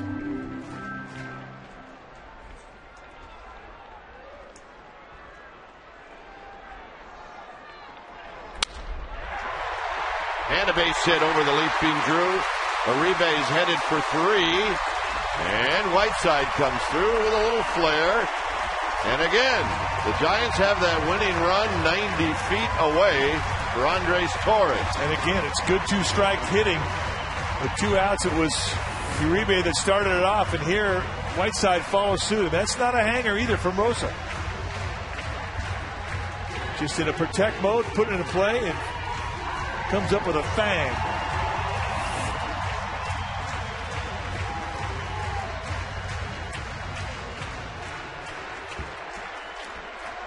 Pressure's on the defense. The winning run is at third. The pressure's on Schneider.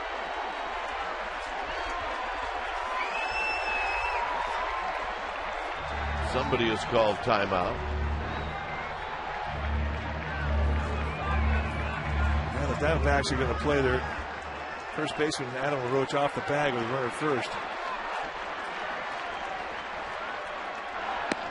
And a strike to Andres Torres. He has 3 singles in this afternoon's game.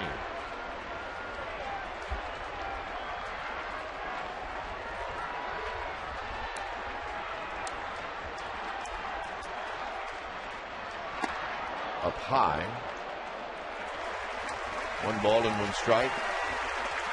Do you like these at-bats as a hitter, Ken? I did. I mean, if you don't, then go home. 2 outs. Just give it your best shot. Base hit! And the Giants are going to win this one in the 10th. A 4-hit afternoon for Andres Torres.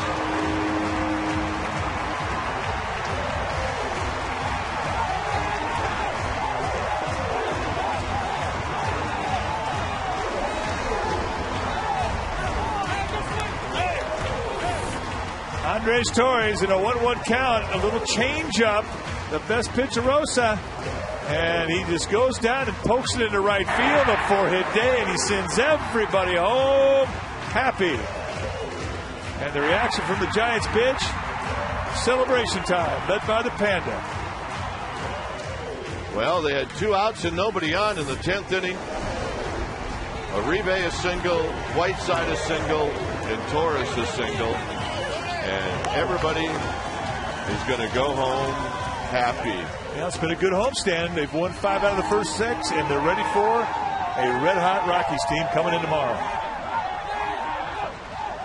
All right, join us for our special Memorial Day broadcast tomorrow afternoon with Giants pregame live starting at 12:30. Giants postgame live with interviews, and the wrap is coming up. But first, let's go to the Comcast studios for an update from Sportsnet Central.